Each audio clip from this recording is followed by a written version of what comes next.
ഇത്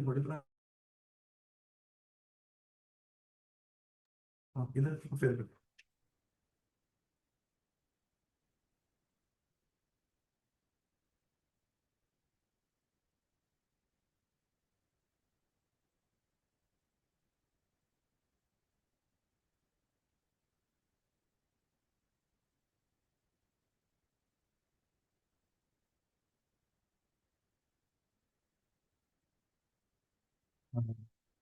Okay, so let's start our today's session. Hope uh, my audio is clear to all of you. K എസിൻ്റെ mains എങ്ങനെ എഫക്റ്റീവായിട്ട് പഠിക്കണമെന്നുള്ള ഒരു സെഷനാണെന്ന് നമ്മൾ ഇന്ന് ഡിസ്കസ് ചെയ്യുന്നത്. ഇതിൽ ഒരുപാട് ആസ്പിരൻസ്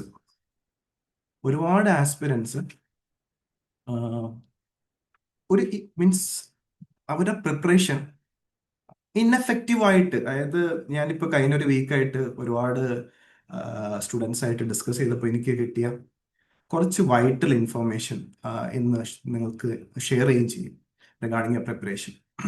അപ്പം അതിൽ നിന്ന് ബേസ് ചെയ്തിട്ട് ഉണ്ടായ കുറച്ച് കാര്യങ്ങളാണ് നമ്മൾ മെയിനായിട്ട് ഡിസ്കസ് ചെയ്യുന്നത്. അപ്പം ഇതിൽ നമ്മൾ what will do is that okay, ഒരു first 45-50 minutes I will discuss regarding what you need to do in next 90 days. നിങ്ങൾ എന്താണ്, ഇനിയിപ്പോൾ നമുക്ക് ഒരു 90-ലധികം ദിവസമുണ്ട്, പക്ഷെ ഒരു 90 ദിവസം നിങ്ങൾ ഞാൻ പറയുന്ന രീതിയിൽ പഠിച്ചു കഴിഞ്ഞാൽ നിങ്ങൾക്ക് 300 മാർക്കിൽ, അതായത് ഔട്ട് ഓഫ് 300 150+ മാർക്സ് ഷുവർ ആയിട്ടും ഞാൻ ഗ്യാരണ്ടി ചെയ്യുന്നു. അപ്പം അതിൽ നിങ്ങളിൽ നിന്ന് ഞാൻ എക്സ്പെക്ട് ചെയ്യുന്ന ഒരു പ്രോമിസ് എന്താണെന്ന് വെച്ചാൽ, ഞാൻ പറയുന്ന സമയം നിങ്ങൾ ഇതിനു വേണ്ടി പഠിക്കണം. ഓക്കെ, എങ്ങനെ പഠിക്കണം, ഏത് പഠിക്കണം, എല്ലാം രീതിയിലുള്ള സപ്പോർട്ട് സിസ്റ്റം നിങ്ങൾക്ക് പ്രൊവൈഡ് ചെയ്യും. ഇപ്പോൾ ഡൗട്ട് എന്തെങ്കിലും ഉണ്ടെന്നുണ്ടെങ്കിൽ നമുക്ക് ഈ സെഷൻ തീർന്നതിന് ശേഷം ഞാനിന്ന് നിങ്ങളുടെ എല്ലാവരുടെയും ഇൻഡിവിജ്വൽ ഡൗട്ട് ക്ലിയർ ആവും. ഇനി അത് തീർന്നില്ല എന്ന് തന്നെ ഞാൻ എൻ്റെ നമ്പർ ഷെയർ ചെയ്യാം. സോ അതിൽ നിങ്ങൾക്ക് ഇൻഡിവിജ്വലി നിങ്ങൾക്ക് മെസ്സേജ് ചെയ്യാം. അത് will follow it up regarding that. Okay, ഇനി കേസ് മെയിൻസിന്റെ, അതായത് ഒരു കോമ്പറ്റേറ്റീവ് എക്സാം ആണ്. അത് നിങ്ങൾ ഓർത്ത് വെക്കേണ്ട ഒരു, ഈ കോമ്പറ്റേറ്റീവ് എക്സാമിൽ നമുക്ക് ഏതൊരു കോമ്പറ്റേറ്റീവ് എക്സാം ആണെങ്കിലും ആ എക്സാം ക്വാളിഫൈ ചെയ്യണമെന്നുണ്ടെങ്കിൽ കുറച്ച് റിക്വയർമെന്റ്സ് ഉണ്ട്. ഏത് UPSC ആയിക്കോട്ടെ, KS പോലത്തുള്ള ഒരു സ്റ്റേറ്റിലെ ഏറ്റവും ടോപ്പ് മോസ്റ്റ് എക്സാം ആയിക്കോട്ടെ, ആ എക്സാം പാസ്സാവണമെന്നുണ്ടെങ്കിൽ നമ്മൾ ആദ്യം നിങ്ങൾ ശരിക്കും സീരിയസ് ആയിട്ട് പ്രിപ്പയർ ചെയ്യുന്നതിന് മുമ്പ് നിങ്ങൾ ചെയ്യേണ്ട കുറച്ച് കാര്യങ്ങൾ ഒന്നാണെന്ത്, സിലബസ് നിങ്ങൾ തറവായിട്ട് ഒന്ന് അനലൈസ് ചെയ്യണം. സിലബസ് തറവായിട്ട് അനലൈസ് ചെയ്യാണ്ട് നിങ്ങൾ പ്രിപ്പറേഷൻ സ്റ്റാർട്ട് ചെയ്യരുത്. അത് number 1 step. You should be very thorough with the syllabus. അപ്പോൾ ഇവിടെ നമുക്ക് KSന്റെ കേസ് പറയുകയാണെങ്കിൽ അതിൽ കുറച്ച് ഇമേജ് കുറച്ച് ബ്ലേർഡ് ആണ്, എന്നാലും ജസ്റ്റ് നിങ്ങൾ അറിഞ്ഞിരുന്നാൽ മതി. അത് ജസ്റ്റ് 3 പേപ്പർ, മെയിൻസിന് 3 പേപ്പറാണുള്ളത്. പ്രിലിംസ് പോലെയല്ല, മെയിൻസിന് 3 പേപ്പറാണുള്ളത്. ഓരോ പേപ്പറിനും 100 മാർക്ക് വെച്ചിട്ടാണ്. ഈ ജസ്റ്റ് ഇൻഫർമേഷൻ നിങ്ങളൊന്ന് അറിഞ്ഞിരിക്കണം. ഓക്കെ, KSന് 3 പേപ്പർ ഉണ്ട്. ആ ഒരു ഇൻഫർമേഷൻ പ്ലീസ് നിങ്ങൾ നോട്ട് ചെയ്ത് വെക്കുക. ഓക്കെ, അപ്പൊ ഇതില് ഓരോ അപ്പം ഈ 3 പേപ്പർ എന്ന് പറഞ്ഞാൽ പേപ്പർ 1, പേപ്പർ 2, പേപ്പർ 3ന്റെ ആദ്യം അറിഞ്ഞിട്ടുണ്ട് പേപ്പർ 1ലെ സബ്ജക്ട്സ് ഏതൊക്കെയാണ്. അതെല്ലാം ഞാൻ ഇന്ന് ഡീറ്റെയിൽ ആയിട്ട് ഡിസ്കസ് ചെയ്യും. അപ്പൊ ഫസ്റ്റ് റിക്വയർമെന്റ് എന്താണ്, സിലബസിനെ കുറിച്ചൊരു തറോ ഇൻഫർമേഷൻ. മീൻസ് എന്താണ് ഓരോ ടോപ്പിക്കും നിങ്ങൾക്ക് അറിഞ്ഞിരിക്കണം. നമ്പർ 2 എന്ന് പറഞ്ഞാൽ question paper, previous year question paper available ആണെന്നുണ്ടെങ്കിൽ ആ ക്വസ്റ്റ്യൻ പേപ്പറിനെ നിങ്ങൾ എന്ത് ചെയ്യണം, ഒന്ന് തറോ ആയിട്ട് ഒന്ന് അനലൈസ് ചെയ്യണം. ഓരോ ക്വസ്റ്റ്യൻസ് എടുത്തിട്ട് എന്നിട്ട് ഈ സിലബസും ഈ പ്രീവിയസ് ഇയർ ക്വസ്റ്റ്യൻ തമ്മിൽ നിങ്ങൾ ഒന്ന് കണക്ട് ചെയ്യണം. ഈ ക്വസ്റ്റ്യൻസ് എല്ലാം സിലബസ് നിന്ന് ചോദിച്ചതാണോ, directly or indirectly syllabus related question ആണോ വന്നിട്ടുള്ളത് എന്നുള്ള ഒരു ധാരണ, അത് നിങ്ങൾ ആ ഒരു ക്ലാരിറ്റി ഉണ്ടാവണം. ഇതെല്ലാം ഇന്ന് ഞാൻ നിങ്ങൾക്ക് കാണിച്ചു തരും. നിങ്ങൾ അങ്ങനെ ചെയ്യാത്ത ആരെങ്കിലും ഉണ്ടെന്നുണ്ടെങ്കിൽ ഇതെല്ലാം ഞാൻ നിങ്ങൾക്ക് PPTയിലൂടെ കാണിച്ചു തരും. ഓക്കെ, അപ്പോൾ നമ്മള് സിലബസ് കണ്ടു, പ്രീവിയസ് ഇയർ ക്വസ്റ്റ്യൻസ് കണ്ടു. അപ്പോൾ ഈ പ്രീവിയസ് ഇയർ ക്വസ്റ്റ്യൻസ് കാണുമ്പോഴാണ് ശരിക്കും പറഞ്ഞു കഴിഞ്ഞാൽ ക്വസ്റ്റ്യൻ മേക്കേഴ്സിന്റെ മൈൻഡ് നമുക്ക് എന്ത് ചെയ്യാൻ പറ്റും, മനസ്സിലാക്കാൻ പറ്റും. ഓക്കെ, വാട്ട് ടൈപ്പ് ഓഫ് അല്ലെങ്കിൽ എന്ത് pattern, what pattern of questions ആണ് കേരള PSC KS വേണ്ടിയിട്ട് നിങ്ങൾക്ക് പ്രൊവൈഡ് ചെയ്യാൻ പോകുന്നുള്ളതിനെ കുറിച്ച് ഒരു ധാരണ കിട്ടും. ആ പാറ്റേൺ, അപ്പൊ സിലബസും ക്വസ്റ്റ്യൻ പേപ്പർ പാറ്റേണും അറിഞ്ഞു കഴിഞ്ഞാൽ മാത്രമേ നമുക്ക് എന്ത് ചെയ്യാൻ പറ്റുള്ളൂ, റൈറ്റിംഗ് പ്രാക്ടീസ്. കാരണം ഇതൊരു സബ്ജക്റ്റീവ് എക്സാം ആണ്, റിട്ടേൺ എക്സാം ആണ്, ഒബ്ജക്റ്റീവ് അല്ല. അപ്പൊ റിട്ടേൺ എക്സാം ആകുമ്പോൾ അപ്പൊ നമുക്ക് ക്വസ്റ്റ്യൻ പേപ്പർ കാണുമ്പോൾ എത്ര മാർക്കിന്റെ ക്വസ്റ്റ്യൻസ് ആണെന്ന് നമുക്ക്, അപ്പൊ ഇവിടെ ഒരു കാര്യം മനസ്സിലാക്കേണ്ടത്, KSന് രണ്ട് ടൈപ്പ് ഓഫ് ക്വസ്റ്റ്യൻസേ ഉള്ളൂ. ഒരു 3 മാർക്ക് ക്വസ്റ്റ്യനും പിന്നെ 5 മാർക്ക് ക്വസ്റ്റ്യനും. 100 മാർക്കാണ് ഓരോ പേപ്പറിന് എന്ന് ഞാൻ പറഞ്ഞു. അപ്പൊ 3 മാർക്കിന്റെയും 5 മാർക്കിന്റെ, അപ്പൊ നമുക്ക് അപ്പോൾ ഏകദേശം പേപ്പർ 1-ലൊക്കെയാണ് 26 ക്വസ്റ്റ്യൻസ്, 26 ക്വസ്റ്റ്യൻസ് പേപ്പർ 1-ലും പേപ്പർ 3-ലും 26 ക്വസ്റ്റ്യൻസ് ചോദിക്കാറുണ്ട്. പേപ്പർ 2-ല് 28 ക്വസ്റ്റ്യൻസ്, അത് കോമ്പിനേഷൻ വെച്ചിട്ട് മാറ്റും. അപ്പോൾ പേപ്പർ 1-ഉം പേപ്പർ 3-ലാണെങ്കിൽ ഏകദേശം 15 15 3 മാർക്ക് ക്വസ്റ്റ്യനും 11 5 മാർക്ക് ക്വസ്റ്റ്യൻസ് ആണ് ഉള്ളത്. പേപ്പർ 2-ന്റെ കേസിലാണെങ്കിൽ 20 3 മാർക്ക് ക്വസ്റ്റ്യനും 8 5 മാർക്ക് ക്വസ്റ്റ്യൻസും ആണ് ഉള്ളത്. അപ്പൊ ഇത് എങ്ങനെയാണ് എനിക്ക് മനസ്സിലായെന്ന് വെച്ച് കഴിഞ്ഞാൽ, KSന്റെ കഴിഞ്ഞ ലാസ്റ്റ് എക്സാം, അതായത് ഈ ഇപ്പോഴത്തെ സിലബസ് ഇൻട്രൊഡ്യൂസ് ചെയ്ത 2020-ലെ എക്സാമിനായിരുന്നു. അപ്പൊ 2020-ലെ സിലബസ് ക്വസ്റ്റ്യൻ പേപ്പർ എടുത്ത് നോക്കിയതും 2020-ലും ഒരു ക്വസ്റ്റ്യൻ പേപ്പർ ഉണ്ട്. അതുകൂടാണ്ട് 2021-ല് സ്ട്രീം 3-കാർക്ക് വേണ്ടി മാത്രമായിട്ട് ഒരു ഇഷ്യൂ ഉണ്ടായതിനു ശേഷം സ്ട്രീം 3-ക്ക് വേണ്ടിയിട്ടും ഒരു KSന് വേണ്ടിയിട്ട് എക്സാം നടന്നിട്ടുണ്ടായിരുന്നു. അപ്പൊ നമ്മുടെ കയ്യിൽ 2 ക്വസ്റ്റ്യൻ പേപ്പർ അവൈലബിൾ ആണ് KSന്. ഇത് രണ്ടും അനലൈസ് ചെയ്തിട്ടാണ് ഞാൻ ഇത് നിങ്ങൾക്ക് പറയുന്നത്. അതിനെല്ലാത്തിലും സെയിം പാറ്റേൺ ആണ് ഫോളോ ചെയ്തിട്ടുള്ളത്. എന്താണ്, പേപ്പർ 2-ന് 28 ക്വസ്റ്റ്യനും പേപ്പർ 1-നും പേപ്പർ 3-ക്ക് 26 ക്വസ്റ്റ്യനും. അപ്പൊ 3 മാർക്ക് ക്വസ്റ്റ്യനും 5 മാർക്ക് ക്വസ്റ്റ്യനേ ഉള്ളൂ. 2 മണിക്കൂറേ ഉള്ളൂ. 2 മണിക്കൂർ കൊണ്ട് 26 അല്ലെങ്കിൽ 28 ക്വസ്റ്റ്യൻ നിങ്ങൾ കംപ്ലീറ്റ് ചെയ്യണം. അത് അടുത്ത ചലഞ്ചാണ്. അപ്പൊ അതിന് നിങ്ങൾക്ക് വേണ്ട എന്താണ്, കണ്ടിന്യൂസ് റൈറ്റിംഗ് പ്രാക്ടീസ്. അപ്പൊ നോളജ്, സബ്ജക്ട് നോളജ് മാത്രമല്ല, കണ്ടിന്യൂസ് റൈറ്റിംഗ് പ്രാക്ടീസ് വേണം. 2 മണിക്കൂർ കൊണ്ട് എങ്ങനെ 26 ക്വസ്റ്റ്യൻ റെലവെന്റ് പോയിന്റോട് കൂടി നിങ്ങൾക്ക് എങ്ങനെ കംപ്ലീറ്റ് ചെയ്യാൻ പറ്റും? അപ്പൊ ഇതിന് റിട്ടേൺ പ്രാക്ടീസ് ഇല്ലാണ്ട് നിങ്ങൾക്ക് എന്ത് ചെയ്യാൻ പറ്റില്ല. അതും ഡെയിലി പ്രാക്ടീസ്, ഇന്ന് തന്നെ അല്ലെങ്കിൽ നാളെ തന്നെ നിങ്ങൾ അത് സ്റ്റാർട്ട് ചെയ്യണം, പഠിക്കുക. മറ്റേ KSന്റെ പാറ്റേൺ അതേം പ്രീവിയസ് ഇയർ ക്വസ്റ്റ്യൻസ് എഴുതി പ്രാക്ടീസ് ചെയ്യുക. പിന്നെ അതേ സിമിലർ ആയിട്ടുള്ള സിലബസ് റിലേറ്റഡ് ആയിട്ടുള്ള ടോപ്പിക്സ് നിന്ന് ക്വസ്റ്റ്യൻസ് സെലക്ട് ചെയ്തിട്ട് നിങ്ങൾ ആൻസർ ചെയ്യും. ഇതെല്ലാം നമ്മുടെ ഈ മെന്റർഷിപ്പ് പ്രോഗ്രാമിൽ പ്രൊവൈഡ് ചെയ്യുന്നതാണ്. ഓക്കെ, അപ്പോൾ ഇത് മെയിൻസ് ഇത് കഴിഞ്ഞാൽ പിന്നെ ഒരു 50 മാർക്കിന് ഇന്റർവ്യൂ ഉണ്ട്. നമ്മൾ അതിനെക്കുറിച്ചൊന്നും ഇപ്പൊ ഇന്നത്തെ സെഷനിൽ ഡിസ്കസ് ചെയ്യുന്നില്ല, ഇന്റർവ്യൂവിനെ കുറിച്ചിട്ടൊന്നും. ആകെ മെയിൻസിന്റെ സ്ട്രാറ്റജി മാത്രം. മെയിൻസ് എങ്ങനെ നിങ്ങൾക്ക് പാസ്സാകാം, ഈ പ്രോഗ്രാമിലൂടെ അറ്റൻഡ് ചെയ്യുന്നവർക്ക് കൃത്യമായ ഒരു ഐഡിയ, മെയിൻസ് പാസ്സാനുള്ള ഐഡിയ ഞാൻ പ്രൊവൈഡ് ചെയ്യുന്നതായിരിക്കും. ഓക്കെ, അപ്പൊ ഇതില് ഞാൻ പറഞ്ഞത് കീ പോയിന്റ് എന്താണെന്ന് വെച്ചാൽ, ഓക്കെ, ഇപ്പൊ നമുക്ക് ഏകദേശം ഞാൻ പറഞ്ഞ ഇപ്പൊ കൃത്യമായിട്ട് ഇന്ന് മുതൽ ഡേ കൗണ്ട് ചെയ്യുകയാണെങ്കിൽ അറൌണ്ട് 97 ഡേയ്സ് ഉണ്ട്. ഓക്കെ, അപ്പോൾ ഞാൻ പറഞ്ഞ ഒരു 97 ഡേയ്സിൽ ഒരു 90 ഡേയ്സ് റിസൾട്ട് വരാൻ മേ ബി 1 or 2 വീക്സും കൂടി സമയം എടുക്കുമായിരിക്കും. അപ്പൊ റിസൾട്ട് വരാൻ വേണ്ടിയിട്ട് നിങ്ങൾ വെയിറ്റ് ചെയ്യരുത്. നിങ്ങൾക്ക് ഇപ്പൊ ഫൈനൽ കീ വന്നു. അപ്പോൾ ഒരു സ്റ്റാൻഡേർഡ് മീൻസ് ഒരു സ്ട്രീം 1 കാറ്റഗറിയിലുള്ളവർ ഒരു സ്ട്രീം 1-ൽ ഏകദേശം ഒരു 85 ഒക്കെ ഉണ്ടെന്നുണ്ടെങ്കിൽ, പ്ലസ് ഉണ്ടെന്നുണ്ടെങ്കിൽ നിങ്ങൾക്ക് എക്സ്പെക്ട് ചെയ്യാം. അതുപോലെ തന്നെ സ്ട്രീം 2 ആണെങ്കിൽ ഒരു 65 പ്ലസ് ഒക്കെ ഉണ്ടെന്നുണ്ടെങ്കിൽ സ്ട്രീം 2 ആയിരിക്കും പ്രിപ്പയർ ചെയ്യുക. അപ്പൊ നിങ്ങൾ അതിന് വേണ്ടിയിട്ട് പല കുട്ടികളും ഇങ്ങനെ 65-ഉം 68 ഒക്കെ ഉള്ള കുട്ടികൾ ഇങ്ങനെ കൺഫ്യൂസ്ഡ് ആയിട്ട് സ്ട്രീം 2-കാർ നിൽക്കുന്നുണ്ട്. അതേപോലെ തന്നെ സ്ട്രീം 1-ൽ പലരും പല ഹൈ കട്ട് ഓഫ് ഒക്കെ പറയും. പക്ഷെ റാങ്ക് ലിസ്റ്റ് റിസൾട്ട് വരുമ്പോൾ നിങ്ങളൊക്കെ പാസ്സായിട്ടുണ്ടാവും. അപ്പൊ സമയം കളയുന്ന ഒരു സിറ്റുവേഷൻ ഉണ്ടായിരുന്നു. കാര്യം time is the key. Time management is the most important thing. Okay, അപ്പൊ ഇനി ഒരു 90 ദിവസമെങ്കിലും നിങ്ങൾക്ക് കൃത്യമായിട്ട് പഠിക്കണമെന്നുണ്ടെങ്കിൽ നിങ്ങൾ നാളെ തന്നെ നിങ്ങളുടെ പ്രിപ്പറേഷൻ സീരിയസ് ആയിട്ട് സ്റ്റാർട്ട് ചെയ്യേണ്ടതാണ്. ഇനി എൻ്റെ അടുത്ത റിക്വയർമെന്റ്, ഓക്കെ, അപ്പം ഞാൻ സിലബസിനെ കുറിച്ച് പറഞ്ഞ, സിലബസ് കാണിച്ചിട്ടില്ല, കാണിച്ചു തരാം. ക്വസ്റ്റ്യൻസിനെ കുറിച്ച് പറഞ്ഞു. അപ്പൊ സിലബസ്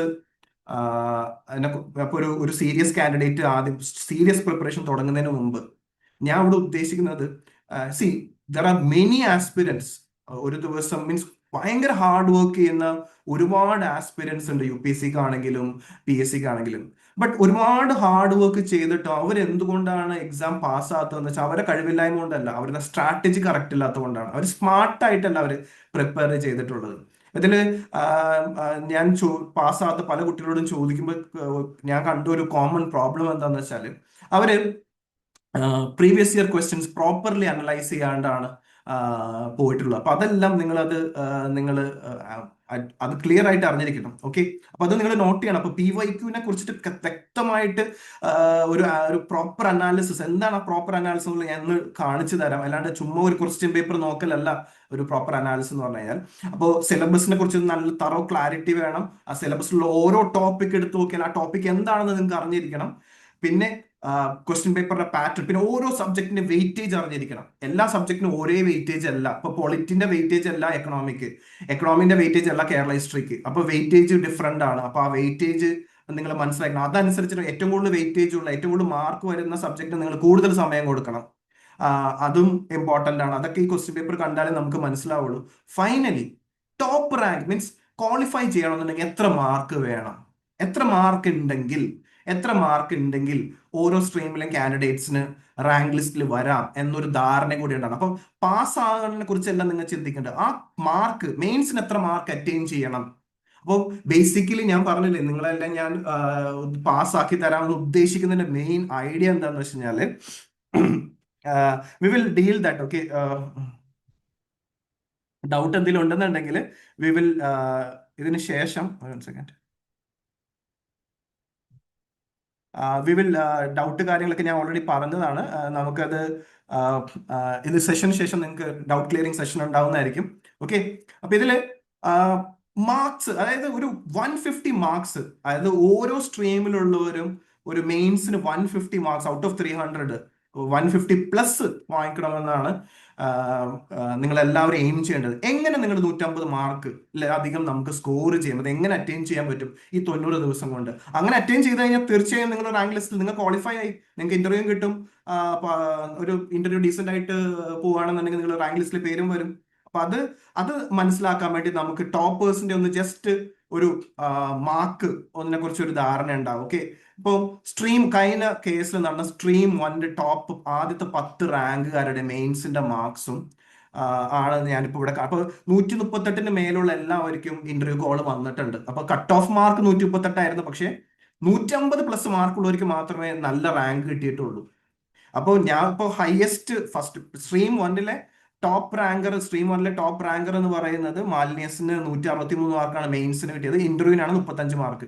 ഓക്കെ, അപ്പൊ നമ്മൾ നിങ്ങൾ എല്ലാവരും ആഗ്രഹിക്കേണ്ടത് ചുമ്മാ മെയിൻസിന് വേണ്ടി പഠിക്കലല്ല. എനിക്കും അടുത്ത പോലെ ഇതുപോലെ ഓരോ സ്ട്രീമിലും ടോപ്പർ ആകാൻ വേണ്ടിയിട്ട് ഞാൻ എങ്ങനെയാണ് പഠിക്കേണ്ടത്, ആ പഠിക്കേണ്ട രീതി, ഒരു ടോപ്പർ ആകാൻ പഠിക്കേണ്ട സ്ട്രാറ്റജിയാണ് ഞാൻ നിങ്ങൾക്ക് ഇന്ന് കൺവേ ചെയ്യാൻ പോകുന്നത്. അത് ആ രീതിയിലാണ് നിങ്ങൾ പഠിക്കുകയും വേണ്ടത്. അപ്പോൾ ഓരോ സ്ട്രീം എടുത്ത് നോക്കിയപ്പോൾ സ്ട്രീം 2ലേക്ക് നോക്കുകയാണെന്നുണ്ടെങ്കിൽ സ്ട്രീം 2ലെ ടോപ്പറിന്റെ മാർക്ക്, മെയിൻസിന്റെ മാർക്ക് 146, അഖില ചാക്കോന്റെ മാർക്ക് എന്ന് പറഞ്ഞാൽ 146.75 ആണ്. ആ റേഞ്ചിലാണ്. അല്ലെങ്കിൽ പിന്നെയും മെയിൻസിൽ ജയകൃഷ്ണനൊക്കെ 147, ആ റേഞ്ചിലൊക്കെ. എന്തായാലും 150 സ്ട്രീം 2ൽ ആരും ഇപ്പൊ സ്ട്രീം 2ലുള്ള ഒരുപാട് കുട്ടികൾ എന്നായിട്ട് കോൺടാക്ട് ചെയ്യുന്നുണ്ട്. അപ്പൊ ഞാൻ പറഞ്ഞ 150 മാർക്ക് നിങ്ങൾക്ക് മെയിൻസിന് വാങ്ങിക്കുക എന്നുണ്ടെങ്കിൽ നിങ്ങൾക്ക് നിങ്ങളുടെ റാങ്ക് ലിസ്റ്റിൽ ഉറപ്പിച്ചു. അപ്പൊ 300 150 മാർക്ക് നിങ്ങൾക്ക് വാങ്ങിച്ചാൽ മതി. ഇപ്പൊ സ്ട്രീം 1 ആണെങ്കിൽ ഒരു 150 പ്ലസ് നിങ്ങൾ എയിം ചെയ്യാം. അപ്പൊ എല്ലാവരും, ഇവൻ സ്ട്രീം 3യിലുള്ളവരാണെന്നുണ്ടെങ്കിൽ ഇവൻ അവരുടെ കട്ട് ഓഫ് ഭയങ്കര കുറവാണ്, 90 ഒക്കെ കട്ട് ഓഫ് വന്നിട്ടുള്ളൂ. പക്ഷെ നിങ്ങളൊരു 120 പ്ലസ് നിങ്ങൾ വാങ്ങിക്കും. പക്ഷെ ഞാൻ നിങ്ങളോട് 120 നിങ്ങളും ശ്രമിക്കണം 150 കിട്ടാൻ വേണ്ടിയിട്ട്. നിങ്ങൾക്ക് എന്തുകൊണ്ട് പറ്റില്ല? നിങ്ങൾക്കും പറ്റും. പക്ഷെ 120 പ്ലസ് കിട്ടിയാൽ നിങ്ങൾ എന്തായി? നിങ്ങളും റാങ്ക് ലിസ്റ്റിലായി സ്ട്രീം 3യിലുള്ളവരെ. ഓക്കെ, അപ്പോ ബേസിക്കലി നിങ്ങൾ ചിന്തിക്കേണ്ടത് ഈ മാർക്ക് കിട്ടണം. അതായത് ഇപ്പൊ സ്ട്രീം 1ഉം 2യിലുള്ളവർ 150 പ്ലസ് മാർക്കിന് വേണ്ടി എയിം ചെയ്യാം, സ്ട്രീം 3യിലുള്ളവർ 120 പ്ലസ് മാർക്കിന് വേണ്ടിയിട്ട് എയിം ചെയ്യാം. ഇങ്ങനെ കിട്ടിക്കഴിഞ്ഞാൽ നിങ്ങളെ പേര് എന്തായാലും റാങ്ക് ലിസ്റ്റിൽ കിട്ടും. അപ്പോൾ ലക്ഷ്യം ആദ്യം ക്ലിയർ ആയിരിക്കണം. What is your goal is to attain this much of mark. ഇത് കിട്ടാൻ വേണ്ടിയിട്ട് ഇനി എങ്ങനെയാണ് പഠിക്കേണ്ടത്? അപ്പൊ ഇത് പഠിക്കുന്നതിന് മുമ്പ്, സീരിയസ് ആയിട്ട് പഠിക്കുന്നതിന് മുമ്പ് ഞാൻ പറഞ്ഞില്ലേ, സിലബസും ക്വസ്റ്റ്യൻ പേപ്പർ വെച്ചിട്ട് അപ്പൊ നിങ്ങളുടെ ടൈം മാനേജ്മെന്റ് ഒരു കീ ആയ ഒരു ഫാക്ടറാണ്. ഇവിടെ നിങ്ങൾ ചെയ്യേണ്ട ഒരു കാര്യം എന്താണെന്ന് വെച്ച് കഴിഞ്ഞാൽ, ഞാൻ ഇപ്പൊ തന്നെ പറയാണ്, അത് കേൾക്കുമ്പോൾ നിങ്ങൾ ഷോക്ക് ആകരുത്. ഇനിയുള്ളൊരു 90 ദിവസം, 90 ദിവസം നിങ്ങൾ 12 മണിക്കൂർ നിങ്ങൾ പഠിച്ചേ പറ്റൂ. ഒരു കണ്ടിന്യൂസ് ആയിട്ട് ഒരു 2 മണിക്കൂർ ഗ്യാപ്പ് ഇട്ടിട്ട് നിങ്ങളൊരു ടൈം ടേബിൾ സെറ്റ് ചെയ്തിട്ട് എല്ലാം ഞാൻ നിങ്ങൾക്ക് ചെയ്തു തരും. ലൈക്ക് ഒരു ദിവസം എന്തൊക്കെയാണ് പഠിക്കേണ്ടത് എല്ലാ സബ്ജക്റ്റും. ഈ സബ്ജക്ട് ഫാക്ടിഗ്നെസ് ഈ കുട്ടികൾ ചെയ്യുന്ന ഒരു പ്രോബ്ലം എന്താണെന്ന് വെച്ചാൽ ഒരു ദിവസം അല്ലെങ്കിൽ അര ദിവസം ഒരു 5-6 മണിക്കൂർ പൊളിറ്റി ഇരുന്ന് വായിക്കും, 5-6 മണിക്കൂർ ജോഗ്രഫി ഇരുന്ന് വായിക്കും, ഫാറ്റിക് വരും, പിന്നെ വേറെ ഒന്നും പഠിക്കില്ല. അങ്ങനെയല്ല പഠിക്കേണ്ടത്. ബാലൻസ്ഡ് പ്രിപ്പറേഷൻ ആയിരിക്കണം. എന്ന് വെച്ചാല് ഓരോ സബ്ജക്റ്റും ഒരു ദിവസം ചുരുങ്ങിയത് ഒരു 6-ലധികം സബ്ജക്ട്സ് പഠിക്കുക വെയിറ്റേജ് അനുസരിച്ചിട്ട്. ഇപ്പൊ ഞാനാണ് ഡിസൈൻ ചെയ്യുന്നതെങ്കിൽ എല്ലാ സബ്ജക്റ്റും അത് ഞാൻ നിങ്ങൾക്ക് ഡിസ്കസ് ചെയ്തു തരാം എങ്ങനെയാണ് അത് പഠിക്കേണ്ടതും. ഓക്കെ, ഇപ്പൊ ഇവിടെ ഞാൻ നിങ്ങൾക്ക് പാസ്സാകാനുള്ള സ്ട്രാറ്റജി പറഞ്ഞു തരുമ്പോൾ സ്റ്റുഡൻസ് ഫേസ് ചെയ്യുന്ന ഞാൻ പറയാം ടൈം മാനേജ്മെന്റ്. ഇപ്പൊ ഒരു ദിവസം 12 മണിക്കൂർ ഓളം അറ്റ്ലീസ്റ്റ് 10 മണിക്കൂറെങ്കിലും പഠിക്കാൻ പറ്റണം. പക്ഷെ 12 മണിക്കൂർ പഠിക്കാൻ 90 ദിവസം പഠിക്കുന്ന കുട്ടികൾക്ക് ഞാൻ റിസൾട്ട് ഷുവറായിട്ടും ഗ്യാരണ്ടി ചെയ്യാം. മിനിമം 10 hours പ്ലസ് എങ്കിലും 90 ദിവസം പഠിക്കാണ്ട് നിങ്ങൾ പാസ്സാവുന്നൊക്കെ വിചാരിച്ചു കഴിഞ്ഞാൽ അത് അവര് ഈ സെഷൻ ഇരിക്കണ്ട, അവർക്ക് ഇറങ്ങിപ്പോവാം. കാരണം ഹാർഡ് വർക്ക് നിങ്ങളുടെ സൈഡ് നിങ്ങളുടെ ഹാർഡ് വർക്ക് ഞാൻ സ്മാർട്ട് ആൻഡ് ഇന്റലിജന്റ് വർക്കാക്കി ഞാൻ തരും. എന്റെ സ്ട്രാറ്റജിയിലൂടെ അത് സ്മാർട്ട് ആൻഡ് ഇന്റലിജന്റ് വർക്കാക്കി തന്ന് നിങ്ങളുടെ റാങ്ക് ലിസ്റ്റ് നിങ്ങളുടെ പേര് വരുത്തും. പക്ഷെ നിങ്ങളുടെ കമ്മിറ്റ്മെന്റ് ഭയങ്കര ഇമ്പോർട്ടന്റ് ആണ്. ഓക്കെ, അപ്പൊ ഇതില് ഞാൻ പറഞ്ഞൊരു മെയിൻ ഒരു ഫാക്ടർ എന്ന് വെച്ച് കഴിഞ്ഞാല് ഒരു ദിവസം ചുരുങ്ങിയത് ഒരു 6-8 ആൻസേഴ്സ് ഡെയിലി നിങ്ങൾ എഴുതണം.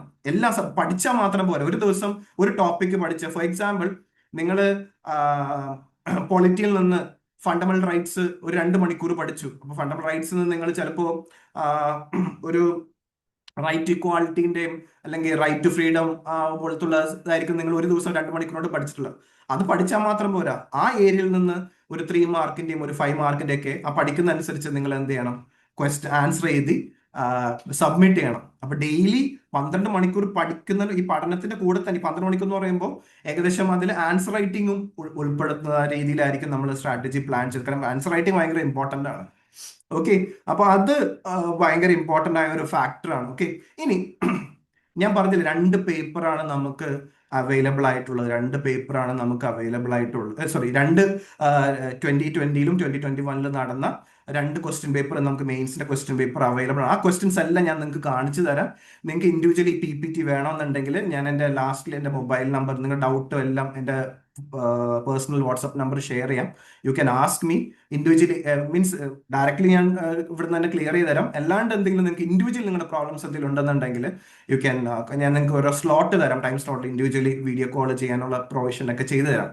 ഓക്കെ, ഇത് ഈ 2020-ലും നടന്ന 2020-ലും, അതായത് നമ്മളിപ്പോൾ 52, 53, 52 ഇത് ക്വസ്റ്റ്യൻ പേപ്പർ പബ്ലിക് ഡൊമൈനിൽ അവൈലബിൾ ആണ്. 52/20, 53/20, 54/20 ഇതാണ് 2020-ൽ നടന്ന KS-ന്റെ ഒരു മെയിൻസിന്റെ ക്വസ്റ്റ്യൻ പേപ്പർ. 21-ല് സ്ട്രീം 3-ക്കാർക്ക് വന്ന ക്വസ്റ്റ്യൻ പേപ്പറിന്റെ ബാർ കോഡ് കോഡ് എന്ന് വെച്ചാൽ 22/21, 23/21, 24/21. ഇതില്ല ഈ ക്വസ്റ്റ്യൻ പേപ്പർ വെച്ചിട്ടാണ് ഞാൻ ഈ അനാലിസിസ് നിങ്ങൾക്ക് കാണിച്ചു തന്നിട്ടുള്ളത്. ഇപ്പൊ പേപ്പർ വണ്ണില് സിലബസ്, ഡീറ്റെയിൽ സിലബസ് ഞാൻ ഡിസ്കസ് ചെയ്യുന്നതായിരിക്കും. പേപ്പർ വണ്ണില് ഉള്ള സബ്ജക്ട്സ് കംപ്ലീറ്റ് ഹിസ്റ്ററി. പേപ്പർ വണ്ണിൽ ഹിസ്റ്ററി മാത്രമേ ഉള്ളൂ.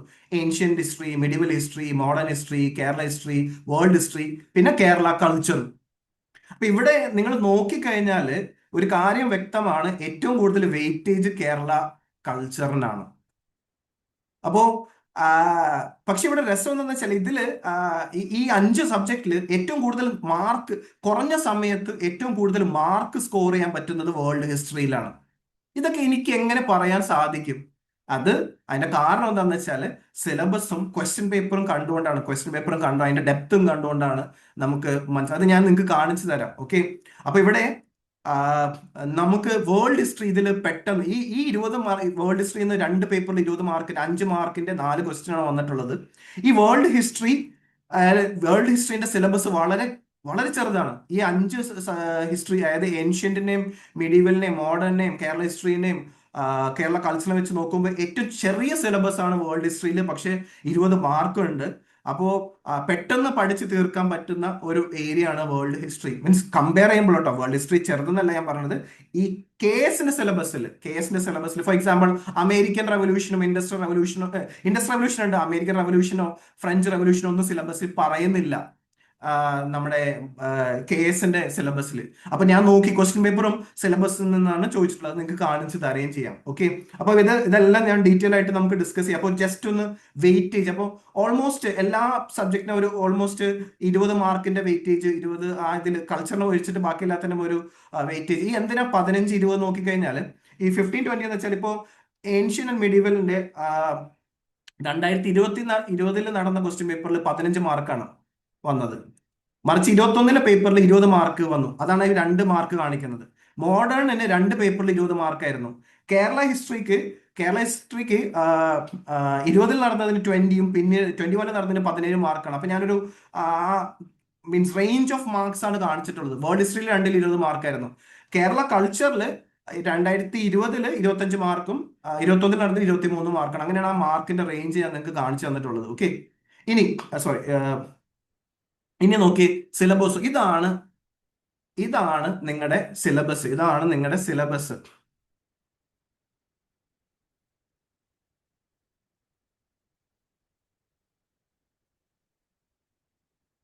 ഓക്കെ, സിലബസ് നോക്കി.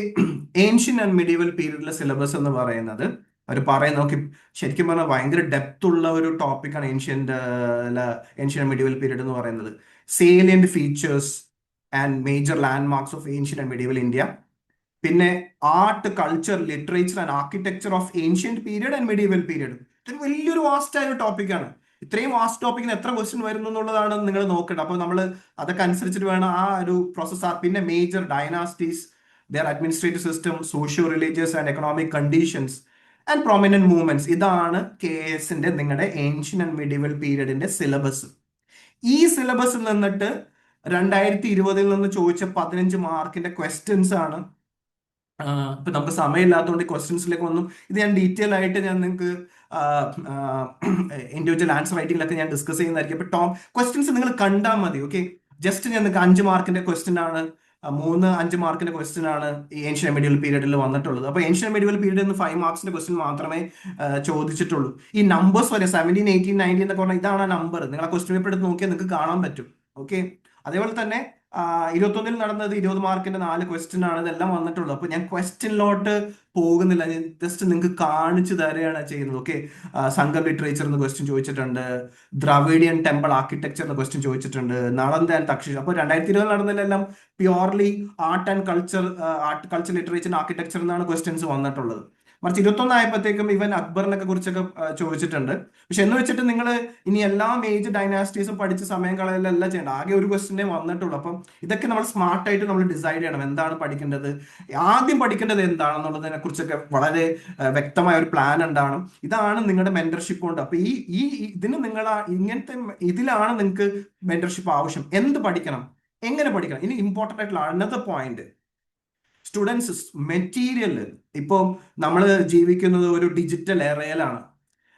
ഡിജിറ്റൽ എറ എന്ന് വെച്ചാൽ എന്ത് മെറ്റീരിയലും നമുക്കിപ്പോൾ അവൈലബിൾ ആണ്. ടെലിഗ്രാം ചാനൽസ്, വെബ്സൈറ്റ്സ്, ഇൻസ്റ്റിറ്റ്യൂട്ട്സ്, എന്തിന് ഈവൻ ഓപ്പൺ AI വരെ, ChatGPT പോലുള്ള അത്രയും മെറ്റീരിയൽ നമുക്ക്, അത്രയും പ്ലെൻറ്റി ഓഫ് മെറ്റീരിയൽ നമുക്ക് അവൈലബിൾ ആണ്. അപ്പൊ ഇത്രയും മെറ്റീരിയൽ ഇടയിൽ എന്ത് മെറ്റീരിയൽ വായിക്കണം എന്നുള്ളത് അനദർ പ്രോബ്ലമാണ് സ്റ്റുഡൻസിന്റെ ഇടയിൽ. അതിനു വേണ്ടിയിട്ട് തന്നെ ഒരുപാട് സമയം കളയുന്ന കുട്ടികളുണ്ട്. അപ്പൊ ഇവിടെ നമ്മുടെ മെന്റർഷിപ്പ് പ്രോഗ്രാമിൽ എല്ലാ ദിവസവും എന്ത് സബ്ജക്റ്റ് ആണ് പഠിക്കേണ്ടത്, അതിന്റെ പഠിക്കേണ്ട സബ്ജക്റ്റ് മാത്രമല്ല മെറ്റീരിയൽ ഉൾപ്പെടെ, മെറ്റീരിയൽ കൂടി നിങ്ങൾക്ക് ഇൻഡിവിജ്വലി അയച്ചു തരും. മെറ്റീരിയലും ക്വസ്റ്റ്യൻസും കൂടി അയച്ചു തരും. എന്നിട്ട് നിങ്ങൾ അന്നന്ന് തന്നെ സബ്മിറ്റ് ചെയ്യുക. അപ്പോൾ തരുന്ന മെറ്റീരിയൽ വായിച്ച് തന്ന ക്വസ്റ്റ്യൻ ആൻസർ ചെയ്ത് സബ്മിറ്റ് ചെയ്യുക. അപ്പോൾ അങ്ങനെ വരുമ്പോൾ നിങ്ങൾ പഠിക്കുക, എഴുതുക, അല്ലാണ്ട് വേറൊരു പണിയും നിങ്ങൾക്കില്ല. നിങ്ങൾ അൺപ്രൊഡക്റ്റീവ് ആയിട്ട് ഒരു വർക്കും ചെയ്യുന്നില്ല. ഉള്ളി productive work. You are studying. എന്തെങ്കിലും ഡൗട്ട് ഉണ്ടെങ്കിൽ അത് ഡൗട്ട് ക്ലിയർ ചെയ്യുക. ഓൺലൈനിൽ നിങ്ങൾക്ക് അതിനുള്ള പ്രൊവിഷൻ ഉണ്ടാവും. ആൻസർ സബ്മിറ്റ് ചെയ്യുക, ഡെയിലി തന്നെ ഫീഡ്ബാക്ക് കിട്ടാം. പിന്നെ നെക്സ്റ്റ് ഡേയിൽ ഇതേ പ്രോസസ്സ് 75 ഡേയ്സ് ഇതിങ്ങനെ കണ്ടിന്യൂസ് ആയിട്ട് 75 ഡേയ്സ് കൊണ്ട് നമ്മൾ എൻറ്റയർ സിലബസ് വിത്ത് പഠിക്കുകയും ആ എല്ലാ ടോപ്പിക്കിൽ നിന്നും നിങ്ങൾ ആൻസർ ചെയ്യുകയും ചെയ്തിട്ടുണ്ടാവും. പിന്നെ ലാസ്റ്റ് 15 ഡേയ്സ് നമ്മൾ ഫുള്ളി റിവിഷൻ ആണ്. നിങ്ങൾക്ക് ഇൻഡിവിജ്വലി നിങ്ങളെ കൊണ്ട് തന്നെ നോട്ട്സ് ഉണ്ടാക്കിപ്പിക്കും. നിങ്ങളുടെ നോട്ട്സ് ആണ് നിങ്ങൾ ലാസ്റ്റ് 15 ഡേയ്സിൽ റിവൈസ് ചെയ്യേണ്ടത്. ഇതാണ് നമ്മുടെ സ്റ്റഡി. ഇതിൻ്റെ ഇടയിൽ ഓരോ സബ്ജക്റ്റും തീരുന്നതനുസരിച്ചിട്ട് സെക്ഷൻ വൈസ്, ഇപ്പോൾ കേരള ഹിസ്റ്ററി തീർന്നു കഴിഞ്ഞാൽ കേരള ഹിസ്റ്ററിന്റെ മാത്രം സെക്ഷൻ വൈസ് ടെസ്റ്റ് ഉണ്ടാവും. മോഡേൺ ഹിസ്റ്ററി തീർന്ന മോഡേൺ ഹിസ്റ്ററിന്റെ മാത്രം സെക്ഷൻ ടെസ്റ്റ് ഉണ്ടാവും. അങ്ങനെ പേപ്പർ 1 തീർന്നു കഴിഞ്ഞാൽ പേപ്പർ 1ന്റെ 2 ഫുൾ ടെസ്റ്റ് ഉണ്ടാവും, പേപ്പർ 2ന്റെ 2 ഫുൾ ടെസ്റ്റ് ഉണ്ടാവും, പേപ്പർ 3ന്റെ 2 ഫുൾ ടെസ്റ്റ് ഉണ്ടാവും. ഇതെല്ലാം കഴിഞ്ഞിട്ട് കുട്ടികൾ വീണ്ടും നിങ്ങൾ ടെസ്റ്റ് വേണമെന്ന് ചോദിച്ചാൽ അതിന് ഞങ്ങൾ തരാൻ നിങ്ങൾ റെഡി ആണെങ്കിൽ ഞങ്ങൾ എത്ര ടെസ്റ്റ് വേണമെങ്കിലും നടത്താൻ തയ്യാറാണ്. അത് നിങ്ങൾക്ക് ട്രിവാൻഡ്രം സെന്ററിൽ വന്ന് എഴുതാം. അത് നിങ്ങൾ വന്ന് തന്നെ എഴുതണമെന്നാണ്. എത്ര ദൂരത്താണെങ്കിൽ അറ്റ്ലീസ്റ്റ് ഫുൾ ടെസ്റ്റ് വരുമ്പോൾ നിങ്ങൾ ട്രിവാൻഡ്രത്ത് സെന്ററിൽ വന്ന് തന്നെ നിങ്ങൾ എഴുതുക. അതായിരിക്കും. കാരണം നിങ്ങൾക്ക് കാരണം ഇത് ഓൺലൈൻ അല്ലല്ലോ നിങ്ങളുടെ ടെസ്റ്റ്. നിങ്ങൾ എന്തായാലും ഏതൊരു സെന്ററിൽ പോയിട്ട് തന്നെയല്ലേ എഴുതേണ്ടത്. അപ്പൊ അത് നിങ്ങൾ നോട്ട് ചെയ്യണം. അപ്പം ആ ഒരു തിങ് ഓക്കെ. അപ്പൊ നിങ്ങൾ കണ്ടന്റിനെ കുറിച്ചോ മെറ്റീരിയലിനെ കുറിച്ചിട്ടോ ബോധർ ചെയ്യേണ്ട. ക്വസ്റ്റിനെ കുറിച്ച് എന്ത് ക്വസ്റ്റൻ ആണ് ആൻസർ ചെയ്തതിനെ കുറിച്ച് ബോധർ ചെയ്യേണ്ട. ഫീഡ്ബാക്കിനെ കുറിച്ച് ബോധർ ചെയ്യേണ്ട. We will take care of everything. Okay. And നിങ്ങൾക്ക് ഞാൻ പറഞ്ഞില്ലേ, നിങ്ങൾക്ക് എല്ലാവർക്കും 1 hour ഫ്രീ മെന്റർഷിപ്പ്. നിങ്ങൾ ജോയിൻ ചെയ്തില്ലെങ്കിലും കുഴപ്പമില്ല. എന്നായിട്ട് നിങ്ങൾക്ക് ഫ്രീ ഈവൻ നിങ്ങൾക്ക് ഈ പസി ഇത് നമ്മൾ ജീവിക്കുന്നത് ഒരു എന്താ പറയാ ഒരു വല്ലാത്തൊരു കാലഘട്ടത്തിലാണ്. മീൻസ് ആരും ട്രസ്റ്റ് ചെയ്യാൻ പറ്റാത്ത ഒരു കാലഘട്ടത്തിലാണ്. അപ്പോൾ നിങ്ങൾ ആരും ഉടനെ അഡ്മിഷൻ എടുക്കണ്ട. നിങ്ങൾക്ക് ഫ്രീ ആയിട്ട് കുറച്ച് 1-2 ദിവസം ഈ മെന്റർഷിപ്പ് പ്രോഗ്രാമിൽ നിങ്ങൾക്ക് സ്വയം ഫീൽ ചെയ്യാം. ഈവൻ ഇൻഡിവിജ്വൽ 1 മണിക്കൂർ നിങ്ങൾക്ക് ഫ്രീ ആയിട്ട് ഞാൻ മെന്റർഷിപ്പ് തരുന്നതായിരിക്കും. 2-3 ദിവസം നിങ്ങൾ ഈ പ്രോഗ്രാം ഒന്ന് അറ്റൻഡ് ചെയ്ത് നോക്ക്. എന്നിട്ട് നിങ്ങൾക്ക് വിശ്വാസം വന്നാൽ മാത്രമേ ജോയിൻ ചെയ്താൽ മതി. So it's on based on your confidence in the institute and my team especially me. അതിനെ ബേസ് ചെയ്തിട്ട് നിങ്ങൾ ഡിസിഷൻ എടുത്താൽ മതി. ഓക്കെ. അപ്പൊ ജസ്റ്റ് ഒന്ന് നിങ്ങൾക്ക് ഏൻഷ്യന്റ് കാണിച്ചു. അതേപോലെ തന്നെ ഇനി അടുത്ത ജസ്റ്റ് നിങ്ങൾ നോക്കുകയാണെങ്കിൽ മോഡേൺ. ഇപ്പൊ മോഡേൺ ഈ പീരീഡ് അല്ലെ മോഡേൺ ഇന്ത്യയുടെ സിലബസ് മോഡേൺ ഇന്ത്യയുടെ സിലബസ് എന്ന് പറയുന്നത് എന്താ പറയുന്നത്? Modern Indian history. അവിടെ from the 18th century to the present significant events, personalities, issues, India struggle for independence, social and religious reform movements in the 19th and 20th century, India after independence, post independence ഉണ്ട്. ഇവിടെ ഒരു interesting ആയിട്ടുള്ള ഒരു point ഉണ്ട്. ഇവിടെ last point independent India and her neighbours. ഇതെല്ലാമാണ് സിലബസിൽ പറയുന്നത്. ഇതിൽ നിന്ന് തന്നെയാണ് ക്വസ്റ്റ്യൻസ്. Independent India. അപ്പോൾ ഞാൻ പറഞ്ഞു മോഡേൺ ഹിസ്റ്ററിയിൽ 20 മാർക്കാണ് ചോദിച്ചിട്ടുള്ളത്. 5 3 മാർക്കിന്റെ ക്വസ്റ്റ്യനും ഒരു 5 മാർക്കിന്റെ ക്വസ്റ്റ്യനും. നോക്കി ഇൻഡസ്ട്രിയലൈസേഷൻ ഓഫ് ബ്രിട്ടനും ഡി ഇൻഡസ്ട്രിയലൈസേഷൻ ഓഫ് ഇന്ത്യ ആയിട്ട് കണക്ഷൻ ഉള്ള ക്വസ്റ്റ്യൻ ഉണ്ട്. ഇന്ത്യൻ റിനൈസൻസും ഇന്ത്യൻ വുമൻ ആയിട്ട് റിലേറ്റഡ് ഉള്ള ക്വസ്റ്റ്യൻ ഉണ്ട്. കൊളോണിയലിസം എങ്ങനെ പെസൻട്രിയും agrarian structure of India effect ചെയ്യുന്നുള്ള ക്വസ്റ്റ്യൻ ഉണ്ട്. പിന്നെ ഇത് നമ്മൾ ഇൻഡിപെൻഡന്റ് ഇന്ത്യ ആൻഡ് നെയ്ബേഴ്സ് എന്നുള്ള ക്വസ്റ്റ്യൻ ആണ്. Assess the ethics of Panchsheel in India China relation. ഇത് ചുമ്മാ വെറുതെ ചോദിച്ചില്ല, ഇത് സിലബസ് ആണ്. Independent India and neighbours, China ഇന്ത്യയുടെ നെയ്ബർ ആണ്. അപ്പൊ ഇന്ത്യ ഇൻഡിപെൻഡന്റ് ആയിപ്പോ കൊണ്ടുവന്ന ഒരു ഫോറിൻ പോളിസിയാണ് എന്ത് പഞ്ച്ഷീൽ. അപ്പൊ അതിൽ assess the ethics of Panchsheel ആണ് അവർ ചോദിച്ചിട്ടുള്ളത്. ഇതൊന്നും ചുമ്മാ ചോദിച്ചല്ല. പിന്നെ post independence integration of India was the miraculous achievement of 2 remarkable men. ഇതെല്ലാം എന്താണ്? സിലബസ് ആണ്. സിലബസ് എന്നാണ് ചോദിച്ചത്. അപ്പോൾ കമ്പാരിറ്റീവ്ലി വേൾഡ് ഹിസ്റ്ററി കഴിഞ്ഞാൽ മോഡേൺ ഹിസ്റ്ററി നമുക്ക് നന്നായിട്ട് സ്കോർ ചെയ്യാൻ പറ്റുന്ന ഒരു പർട്ടിക്കുലർ ഏരിയ ആണ്. കമ്പാരിറ്റീവ്ലി നമുക്ക് പ്രഡിക്റ്റബിൾ ആണ് ഏരിയാസ് ഒക്കെ. പിന്നെ political freedom, India struggle for independence, political ഫ്രീഡവും എക്കണോമിക് എമാൻസിപ്പേഷൻ ആയിട്ടുള്ള ഒരു ക്വസ്റ്റ്യൻ ചോദിച്ചിട്ടുണ്ട്. പിന്നെ 21 ചോദിച്ചിട്ടുള്ള ക്വസ്റ്റ്യൻസ് ആണ് ലോർഡ് കോൺവാലിസ്, വില്യം ബെന്റിക്കിനെ കുറിച്ചുള്ള ക്വസ്റ്റ്യൻ, കൊമേഴ്ഷ്യലൈസേഷൻ ഓഫ് അഗ്രികൾച്ചറിനെ കുറിച്ചുള്ള ക്വസ്റ്റ്യൻ, റയത്വാരിയും പെർമനന്റ് സെറ്റിൽമെന്റ് തമ്മിലുള്ള comparison question, William Hunter education കമ്മീഷനെ കുറിച്ചിട്ടുള്ള ക്വസ്റ്റ്യൻ, സിവിൽ ഡിസോബീഡിയൻസ് മൂവ്മെന്റിനെ കുറിച്ചിട്ടുള്ള ക്വസ്റ്റ്യൻ 5 മാർക്കിന്റെ ക്വസ്റ്റ്യൻ. അപ്പോൾ ഇത് ക്വസ്റ്റ്യൻ, ഇതിന്റെ ക്വസ്റ്റ്യൻ വേണവർക്ക് ഞാൻ പറഞ്ഞില്ല, ഇതിന്റെ ക്വസ്റ്റ്യൻ മീൻസ് സോർട്ട് ചെയ്ത ക്വസ്റ്റ്യൻസ് നിങ്ങൾക്ക് വേണമെന്നുണ്ടെങ്കിൽ ഇൻഡിവിജ്വൽ മെസ്സേജ് ചെയ്ത് I will share you the PPT. അപ്പൊ അത് നിങ്ങൾ പേടിക്കണ്ട, ഇത് ഞാൻ നിങ്ങൾക്ക് ഷെയർ ചെയ്യുന്നതാണ്. ഓക്കെ, ഇത് അറിഞ്ഞിരിക്കണം. കാരണം സിലബസിൽ നിന്ന് ചോദിച്ചുള്ള ക്വസ്റ്റ്യൻ. ഓക്കെ, ഇതനുസരിച്ച് അപ്പൊ ഇതേ സ്റ്റാൻഡേർഡിലുള്ള ക്വസ്റ്റ്യൻസ് വേണം നിങ്ങൾ ആൻസർ റൈറ്റിംഗിന് പ്രാക്ടീസ് ചെയ്യേണ്ടത്. അല്ലാണ്ട് ചുമ്മാ തോന്നിയ ക്വസ്റ്റ്യൻ എടുത്തിട്ട് പ്രാക്ടീസ് അല്ല ചെയ്യേണ്ടത്. അപ്പൊ സിലബസ് പഠിക്കുന്നതും സിലബസിന്റെ ഏരിയ തന്നെ എക്സ്പ്ലിസിറ്റ് ആയിട്ട് പറയുന്ന സിലബസിൽ എക്സ്പ്ലിസിറ്റ് ആയിട്ട് പറയുന്ന ഏരിയയിൽ നിന്ന് തന്നെ വേണം നിങ്ങൾ പഠിക്കേണ്ടത്. സിലബസിൽ പറയാത്ത കാര്യത്തിലോട്ടും തൽക്കാലം എന്ത് ചെയ്യണ്ട, ആദ്യം സിലബസിലുള്ളത് പഠിക്കൂ. അത് കഴിഞ്ഞ് സമയം ഉണ്ടെങ്കിൽ മാത്രം സിലബസ് പറയാത്ത ഏരിയ നിങ്ങൾക്ക് വേണമെന്നുണ്ടെങ്കിൽ ചെയ്താൽ മതി. പക്ഷെ എന്റെ സജഷൻ എന്താണെന്ന് വെച്ചാൽ നിങ്ങൾക്ക് 150 മാർക്ക് പ്ലസ് കിട്ടണമെന്നുണ്ടെങ്കിൽ വേറെ ഒന്നും ചെയ്യേണ്ട. Simply focus on the syllabus. സിലബസിൽ തന്നെ ഫോക്കസ് ചെയ്യുക. ഡെപ്തിൽ ആദ്യം ആ സിലബസിൽ പറയുന്ന ഓരോ ടോപ്പിക്കിനെ കുറിച്ചിട്ട് നന്നായിട്ട് പഠിക്കുക. പിന്നെ ഇൻഡെപ്ത് ആയിട്ട് പോയിട്ട് നമുക്ക് പഠിക്കാം. Okay, so I will help you. ഞാൻ മാക്സിമം എവിടെ നിന്നൊക്കെ UPSC നിന്നും എല്ലാത്തിലുള്ള തരത്തിലുള്ള ക്വസ്റ്റ്യൻസും പിന്നെ ഇതെല്ലാത്തുള്ള ക്വസ്റ്റ്യൻസ് ഒക്കെ എടുത്തിട്ടായിരിക്കും നമ്മൾ പ്രാക്ടീസ് ചെയ്യണം. എല്ലാം 3 മാർക്ക് 5 മാർക്ക് രൂപത്തിൽ നമ്മൾ എന്ത് ചെയ്യും, പ്രാക്ടീസ് ചെയ്യും. അല്ലാണ്ട് ഇതേപോലത്തെ മോഡൽ ആയിട്ടുള്ള ഇനി വരാൻ സാധ്യതയുള്ള സിലബസിൽ മോഡൽ ആയിട്ടുള്ള ക്വസ്റ്റ്യൻസ് നമ്മൾ എടുത്ത് പ്രാക്ടീസ് ചെയ്യാൻ നിങ്ങൾക്ക് ക്വസ്റ്റ്യൻസ് കാണുമ്പോൾ നിങ്ങൾക്ക് മനസ്സിലാവുന്നതാണ്. ഓക്കെ, ഇനി കേരള ഹിസ്റ്ററി. കേരള ഹിസ്റ്ററി കേരള കൾച്ചറിനെ അപേക്ഷിച്ച് നോക്കുമ്പോൾ കേരള ഹിസ്റ്ററി കുറച്ചും കൂടി എളുപ്പമാണ്. മീൻസ് നമുക്ക് പ്രഡിക്റ്റബിൾ ആയിട്ടുള്ള കുറെ ഏരിയാസ് ഉണ്ട് സിലബസിൽ നിന്ന് തന്നെ. ഓക്കെ, ഇതാണ് സിലബസിൽ പറയുന്നത് കേരള ഹിസ്റ്ററിയിൽ. Okay, pre independence socio Kerala history എന്ന് പറഞ്ഞാൽ ഫ്രം 18th സെഞ്ചുറിയിലുള്ള കേരള ഹിസ്റ്ററിയാണ് നമുക്ക് പഠിക്കുന്നത്. Pre independence socio political movements, formation of Kerala state. ഇത് ഭയങ്കര ഒരു ഇമ്പോർട്ടന്റ് ആയിട്ടുള്ള ഒരു ഏരിയ ആണ് ഫോർമേഷൻ ഓഫ് കേരള സ്റ്റേറ്റ് എന്ന് പറയുന്നത്. പിന്നെ Kerala political parties, movements, governments, landmark legislations. Landmark legislations അതായത് കേരളത്തിന്റെ ലാൻഡ്മാർക്ക് ലെജിസ്ലേഷൻ്റെ ഒക്കെ സിലബസ് കേരള ഹിസ്റ്ററിയിൽ തന്നെയാണ് വരുന്നത്, പൊളിറ്റിയിലല്ല. അപ്പോൾ കേരള ഹിസ്റ്ററിയിൽ തന്നെ ലാൻഡ്മാർക്ക് ലെജിസ്ലേഷൻസ് വരുന്നുണ്ട്. ആൻഡ് കേരള ഗവൺമെന്റിന്റെ പോളിസീസും എസ്പെഷ്യലി മേജർ പോളിസീസും. അപ്പൊ നമുക്ക് സിലബസ് നോക്കിയാൽ ക്വസ്റ്റ്യൻസ് നോക്കുമ്പോൾ ഈ സിലബസിൽ നിന്ന് ക്വസ്റ്റ്യൻസ് എങ്ങനെയാണ് വന്നിട്ടുള്ളത്? മൈസൂർ റൂളേഴ്സ് എങ്ങനെയാണ്, പ്രത്യേകിച്ച് മൈസൂരിലെ ടിപ്പു സുൽത്താൻ അല്ലെങ്കിൽ ഫയൽ ഫാദർ ഹൈദർ അലിയുടെ ആ കാലഘട്ടത്തിൽ എങ്ങനെയാണ് മലബാറിന്റെ സൊസൈറ്റിയെ ട്രാൻസ്ഫർ ചെയ്തത്? പിന്നെ പായസി റിവോൾട്ടിനെ കുറിച്ച് ചോദിച്ചിട്ടുണ്ട്. പൊഴിക്കായൽ അപ്പച്ചനെ കുറിച്ചിട്ടുള്ള ഒരു ക്വസ്റ്റ്യൻ ഉണ്ട്. മിഷണറി ആക്ടിവിസ്റ്റിനെ കുറിച്ചുള്ള ക്വസ്റ്റ്യൻ ഉണ്ട്.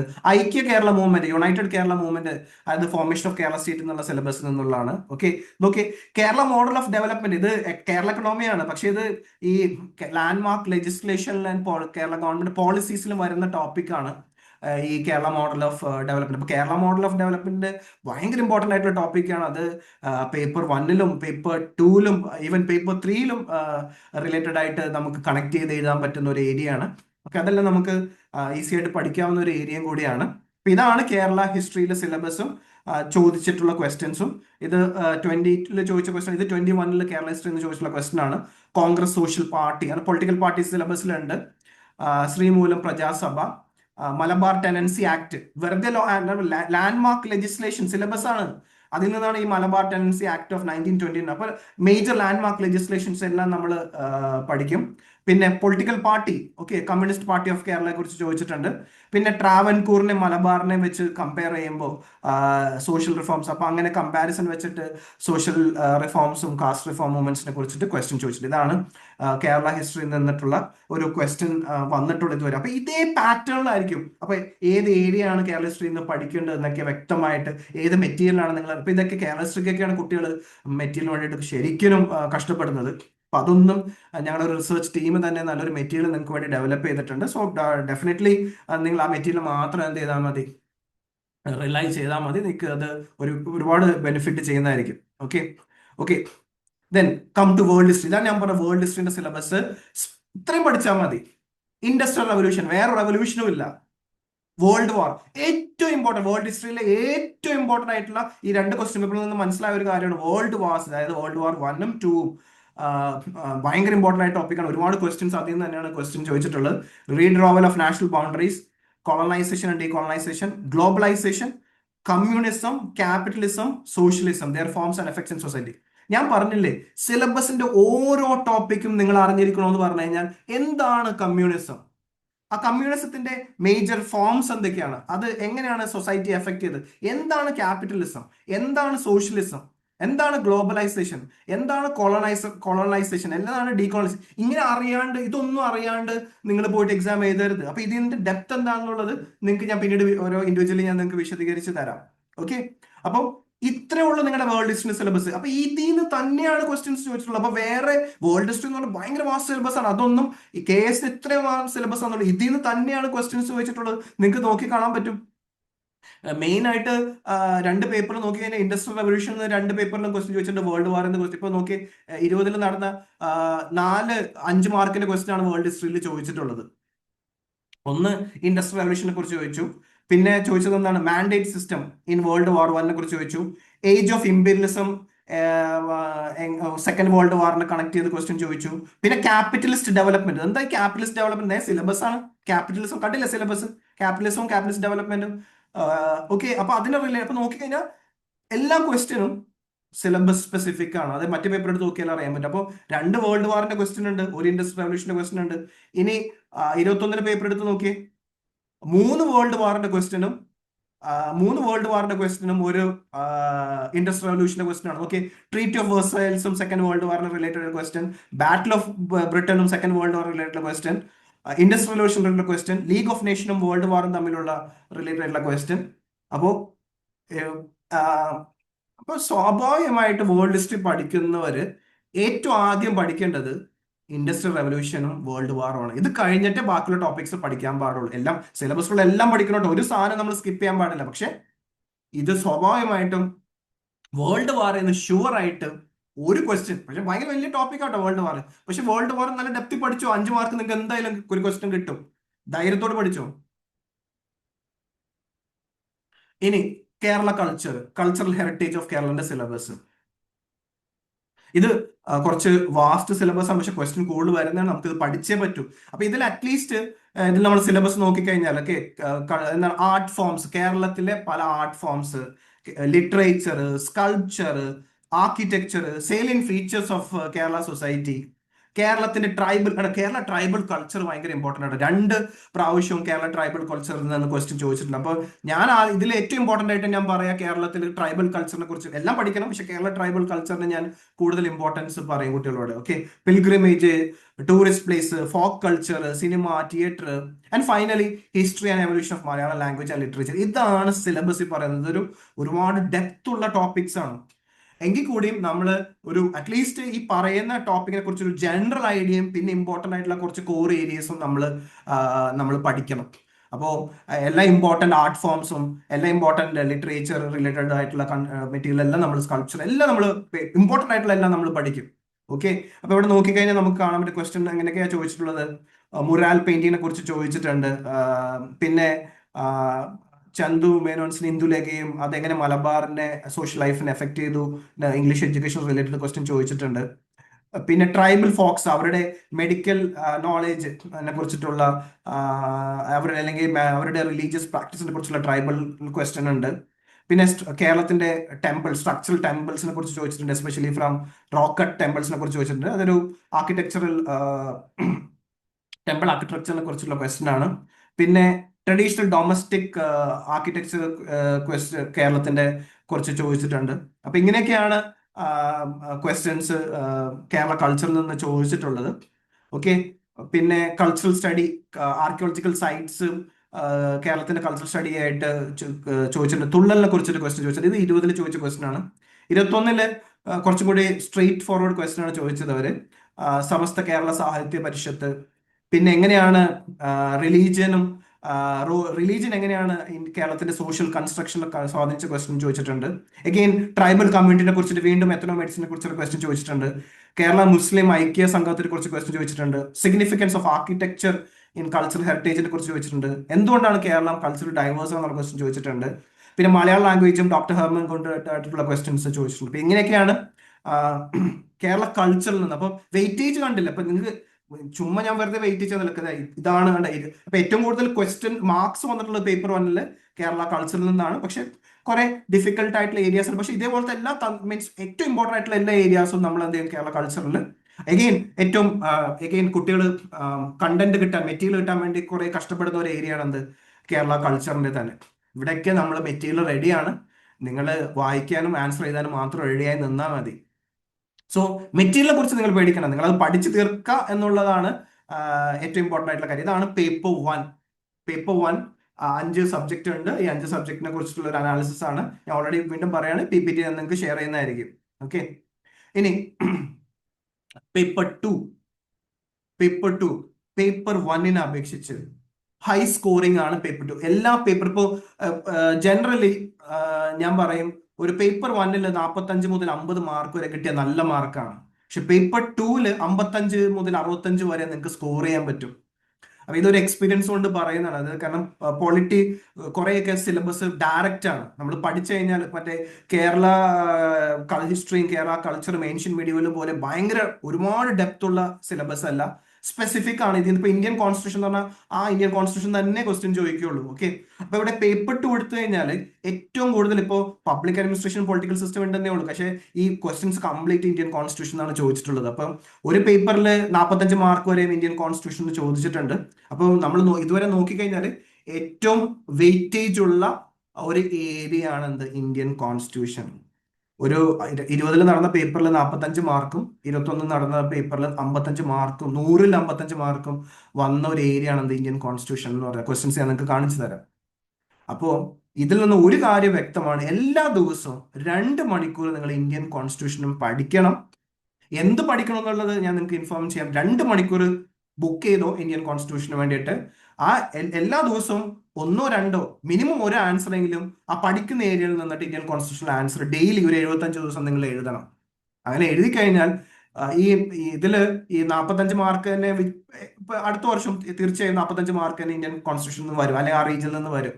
അപ്പൊ അതിൽ നിന്ന് നിങ്ങൾ ചെയ്ത് കഴിഞ്ഞാൽ ഒരു 45-ൽ ഒരു 25 മാർക്ക് നിങ്ങൾക്ക് 25, ഇവൻ നന്നായിട്ട് പഠിക്കുന്ന ഒരു കുട്ടിക്ക് ഒരു 30 മാർക്ക് വരെ സ്കോർ ചെയ്യാൻ പറ്റും. മറ്റേതിൽ ഞാൻ അത്രയും ഗ്യാരണ്ടി ചെയ്തില്ല, പക്ഷേ ഇന്ത്യൻ കോൺസ്റ്റിറ്റ്യൂഷൻ കേസ് ഞാൻ പറഞ്ഞില്ലേ, നമുക്ക് നമുക്ക് ലക്ഷ്മികാന്തോ അല്ലെങ്കിൽ ഡി ബസോ റെഫർ ചെയ്ത് കഴിഞ്ഞാൽ അതിൽ നിന്ന് തന്നെയാണ് ക്വസ്റ്റ്യൻസ് വരുന്നത്. അതിൽ തന്നെ നമുക്ക് അറിയാം ആൻസർ കൃത്യമായിട്ട്. അത് പഠിച്ചങ്ങോട്ട് എഴുതിയാൽ മതി, ആ സിലബസ് നോക്കി നമുക്ക് അങ്ങോട്ട് പഠിച്ച് എഴുതിയാൽ മതി. ഓക്കെ, അപ്പൊ ഭയങ്കര സ്കോറിംഗ് ആണ് മറ്റേ ഇന്ത്യൻ കോൺസ്റ്റിറ്റ്യൂഷൻ.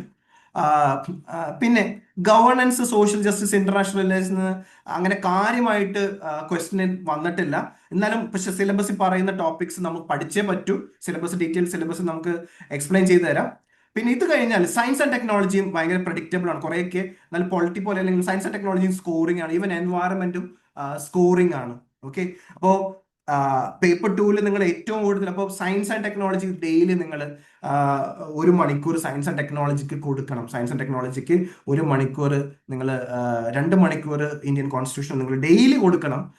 സയൻസ് ആൻഡ് ടെക്നോളജിക്കും ഒരു മണിക്കൂർ വെച്ച് നിങ്ങൾ പ്രൊവൈഡ് ചെയ്യണം. ബാക്കിയുള്ള സബ്ജക്റ്റിന് എങ്ങനെ പ്രൊവൈഡ് ചെയ്യണം എന്നുള്ളത് ഞാൻ ലാസ്റ്റ് പറഞ്ഞുതരാം. അപ്പൊ ഇതാണ് പേപ്പർ 2. ഇനി നമ്മൾ ഡെപ്തിൽ പോവുകയാണെങ്കിൽ ഇതാണ് ഇന്ത്യൻ കോൺസ്റ്റിറ്റ്യൂഷന്റെ സിലബസ്. ഈ സിലബസിൽ നിന്ന് തന്നെയാണ് ക്വസ്റ്റ്യൻസ് ചോദിച്ചിട്ടുള്ളത്. Okay, Indian constitution, salient features, functions and responsibilities of the union and the state. ഇതെന്ന് ഉദ്ദേശിക്കുന്നത് യൂണിയൻ എക്സിക്യൂട്ടീവും സ്റ്റേറ്റ് എക്സിക്യൂട്ടീവും ആട്ടോ. യൂണിയൻ എക്സിക്യൂട്ടീവിന്റെയും സ്റ്റേറ്റ് എക്സിക്യൂട്ടീവിന്റെയും ഫങ്ഷൻസ് എന്താണ്, റെസ്പോൺസിബിലിറ്റീസ് എന്താണ്, അതിന് റിലേറ്റഡ് ആണ് ക്വസ്റ്റ്യൻ. പാർലമെന്റ് ആൻഡ് സ്റ്റേറ്റ് ലെജിസ്ലേച്ചറിന്റെ സ്ട്രക്ചർ, ഫങ്ഷന്, പവർ, പ്രിവിലേജസ് ആരും ശ്രദ്ധിക്കാതെ പോകുന്ന ഒരു ഏരിയ ആണ് എന്ത്, പാർലമെന്റ് പ്രിവിലേജസ് അല്ലെങ്കിൽ സ്റ്റേറ്റ് ലെജിസ്ലേച്ചറിന്റെ പ്രിവിലേജസ്. അതിൽ നിന്നൊക്കെ ക്വസ്റ്റ്യൻ ചോദിച്ചിട്ടുണ്ട്. അവിടെ ഞാൻ ബോൾഡ് ചെയ്ത് വെച്ചിട്ടുണ്ട്. പ്രിവിലേജസ് എന്തൊക്കെയാണ്, മെമ്പറായിട്ടും അല്ലെങ്കിൽ മൊത്തമായിട്ടും ഹൗസ് ആയിട്ടൊക്കെ പ്രിവിലേജസ് നമ്മുടെ കോൺസ്റ്റിറ്റ്യൂഷൻ തന്നെ പറയുന്നുണ്ട്. പിന്നെ ഫെഡറൽ സ്ട്രക്ചറിന്റെ ഇഷ്യൂസും ചലഞ്ചസും അതിന് റിലേറ്റഡ് ആയിട്ടുള്ള സിലബസിൽ പറയുന്നുണ്ട്. അത് നല്ല ഡെപ്തിലുള്ള ടോപ്പിക്കാണ്, നന്നായിട്ട് പഠിച്ചത് ആൻസർ ചെയ്യാൻ പറ്റും. അവിടെ ഡെവല്യൂഷൻ ഓഫ് പവറും ഫിനാൻസ് ഒക്കെ വരുന്നുണ്ട്. പിന്നെ constitutional authorities, election commission, CAG പോലുള്ള നിങ്ങൾ പ്രിലിംസിൽ പഠിച്ചതാണ് സിലബസ്. അപ്പോൾ അതേപോലത്തെ, പക്ഷെ അത് മെയിൻസ് പോയിന്റ് ഓഫ് വ്യൂവിൽ എങ്ങനെ ക്വസ്റ്റ്യൻ വരുന്നു എന്നുള്ളത് അനുസരിച്ച് പഠിക്കുക. Panchayat Raj, statutory bodies, regulatory bodies, cost judicial body. എന്താണ് സ്റ്റാറ്റ്യൂട്ടറി ബോഡി എന്ന് അറിഞ്ഞിരിക്കണം, എന്താണ് റെഗുലേറ്ററി ബോഡി എന്ന് അറിഞ്ഞിരിക്കണം, എന്താണ് കോസ്റ്റ് ജുഡീഷ്യൽ ബോഡി എന്ന് അറിഞ്ഞിരിക്കണം, ഇവരുടെ ഫീച്ചേഴ്സ് എന്താണ്, ഇവരുടെ ഫംഗ്ഷൻ എന്താണ്, ഇമ്പോർട്ടൻറ്റ് സ്റ്റാറ്റ്യൂട്ടറി ബോഡീസ് ഏതാണ്, ഇമ്പോർട്ടൻറ്റ് റെഗുലേറ്ററി ബോഡീസ് ഏതാണ്, ഇമ്പോർട്ടൻറ്റ് കോസ്റ്റ് ജുഡീഷ്യൽ ബോഡീസ് ഏതാണെന്നൊക്കെ കുറിച്ചിട്ട് അറിയാം. മീൻസ് അപ്പോൾ നിങ്ങൾ തപ്പി നടക്കേണ്ട ഇതിൻ്റെയൊക്കെ മെറ്റീരിയൽ റെഡിയാണ്, പ്രോപ്പർലി പഠിച്ചാൽ മാത്രം മതി. പിന്നെ ജുഡീഷ്യറി, അതായത് സുപ്രീം കോർട്ട്, ഹൈക്കോർട്ടിനെ ബേസ് ചെയ്തിട്ടാണ് കൂടുതലും. ലോവർ കോർട്സിന് അങ്ങനെ കാര്യമായിട്ട് ക്വസ്റ്റ്യൻസ് വരാറില്ല. എന്നാലും ജനറലി ലോവർ കോർട്സിനെ കുറിച്ച് ഒരു ജനറൽ ഐഡിയ ഉണ്ടാവണം. Judicial review, PIL, public interest litigation, then emergency provisions, constitutional അമെൻമെന്റ്. ഇവിടെ ഒരു ഇമ്പോർട്ടൻ്റ് ആയ സാധനമുണ്ട്, ലാൻഡ് റവന്യൂ ലോസ്. ഈ ലാൻഡ് റവന്യൂ ലോസ് ശരിക്കും പറഞ്ഞു കഴിഞ്ഞാൽ 3 പേപ്പറിലും ഉണ്ട്. അതായത് ലാൻഡ് ഇമ്പോർട്ടൻറ്റ് ലെജിസ്ലേഷനിൽ പേപ്പർ 1-ലുണ്ട്, ലാൻഡ് റവന്യൂ 2 ലോസ് എന്ന് പറഞ്ഞിട്ട് പേപ്പർ 2-ലുണ്ട്, ലാൻഡ് റിഫോംസ് എന്ന് പറഞ്ഞിട്ട് പേപ്പർ 3-ലുണ്ട്. അപ്പൊ ലാൻഡ് റിഫോംസ് ഒരു കോമൺ ആയിട്ടുള്ള ഒരു ഏരിയ ആണ്, അതൊന്ന് നോട്ട് ചെയ്ത് വെക്കുക. പിന്നെ ഫണ്ടമെന്റൽ റൈറ്റ്സ് ഇമ്പോർട്ടൻ്റ് ആണ്, duties, TPSP, principles of administrative law, അതൊക്കെ നിങ്ങൾ പഠിക്കേണ്ട ഒരു കാര്യമാണ്. ചെറിയ ടോപ്പിക്കാണ്, പക്ഷെ നന്നായിട്ട് പഠിച്ച് നമുക്ക് ക്വസ്റ്റ്യൻ ആൻസർ ചെയ്യാൻ പറ്റും. പിന്നെ ഈ പേപ്പർ 2-ലും പേപ്പർ 3-ലും അവർ കറണ്ട് ഇഷ്യൂസ് എടുത്ത് പറയുന്നുണ്ട്. പേപ്പർ 2-ലും പേപ്പർ 3-ലും അവർ കറണ്ട് ഇഷ്യൂസ് എടുത്ത് പറയുന്നുണ്ട്. അപ്പൊ അതും ഒന്ന് നോട്ട് ചെയ്യണം. അപ്പൊ ഇതാണ് ഇന്ത്യൻ പോളിറ്റിയുടെ കെ എസിന്റെ സിലബസ്, ഇനി ക്വസ്റ്റ്യൻസ്.